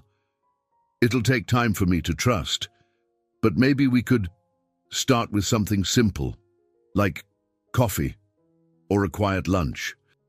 No illusions, no hidden motives. He nodded, gaze brightening. That sounds perfect. Whenever you're ready. They sat there for a while longer, letting the hush of the campus envelop them. The wind picked up, rustling leaves at their feet. A shiver coursed through Rebecca, and Troy instinctively offered the scarf draped around his neck. She hesitated before accepting it, wrapping it gently over her collar. The gesture felt symbolic, a shared warmth in a winter landscape, a step toward acknowledging that love or friendship, if handled with care, might blossom anew. Rising from the bench, they walked side by side back across the quad. The tension between them remained, but it no longer felt insurmountable. In its place was a cautious hope, like a sunrise after a long, dark night. When they reached the edge of campus, they paused. Troy glanced at her, his breath misting in the cold. I'll call you, or maybe text, so we can plan that coffee. Rebecca nodded. All right, that works. He offered a subdued smile, then turned to head toward his car.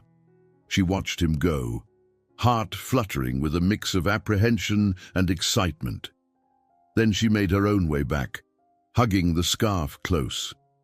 In the end, it wasn't a grand gesture or a dramatic declaration that opened the door to a possible reconciliation. It was an honest conversation, a willingness to face their wounds, and a shared understanding that sometimes the deepest transformations arise from our gravest mistakes. Walking toward her car, Rebecca felt a rare lightness in her chest, as though she'd finally reclaimed the chance to define her own story. For now, that was enough. A genuine new beginning, the library thriving, her sense of purpose intact, and a careful but earnest step toward rebuilding trust formed the elixir she carried with her. Whatever came next, she was ready to face it, anchored by the knowledge that real love and redemption could flourish only in the open air of honesty and self-respect. I hope you enjoyed today's story. Subscribe to the channel so you don't miss more stories like this. Leave a like and comment below what you thought of the story. See you in the next video.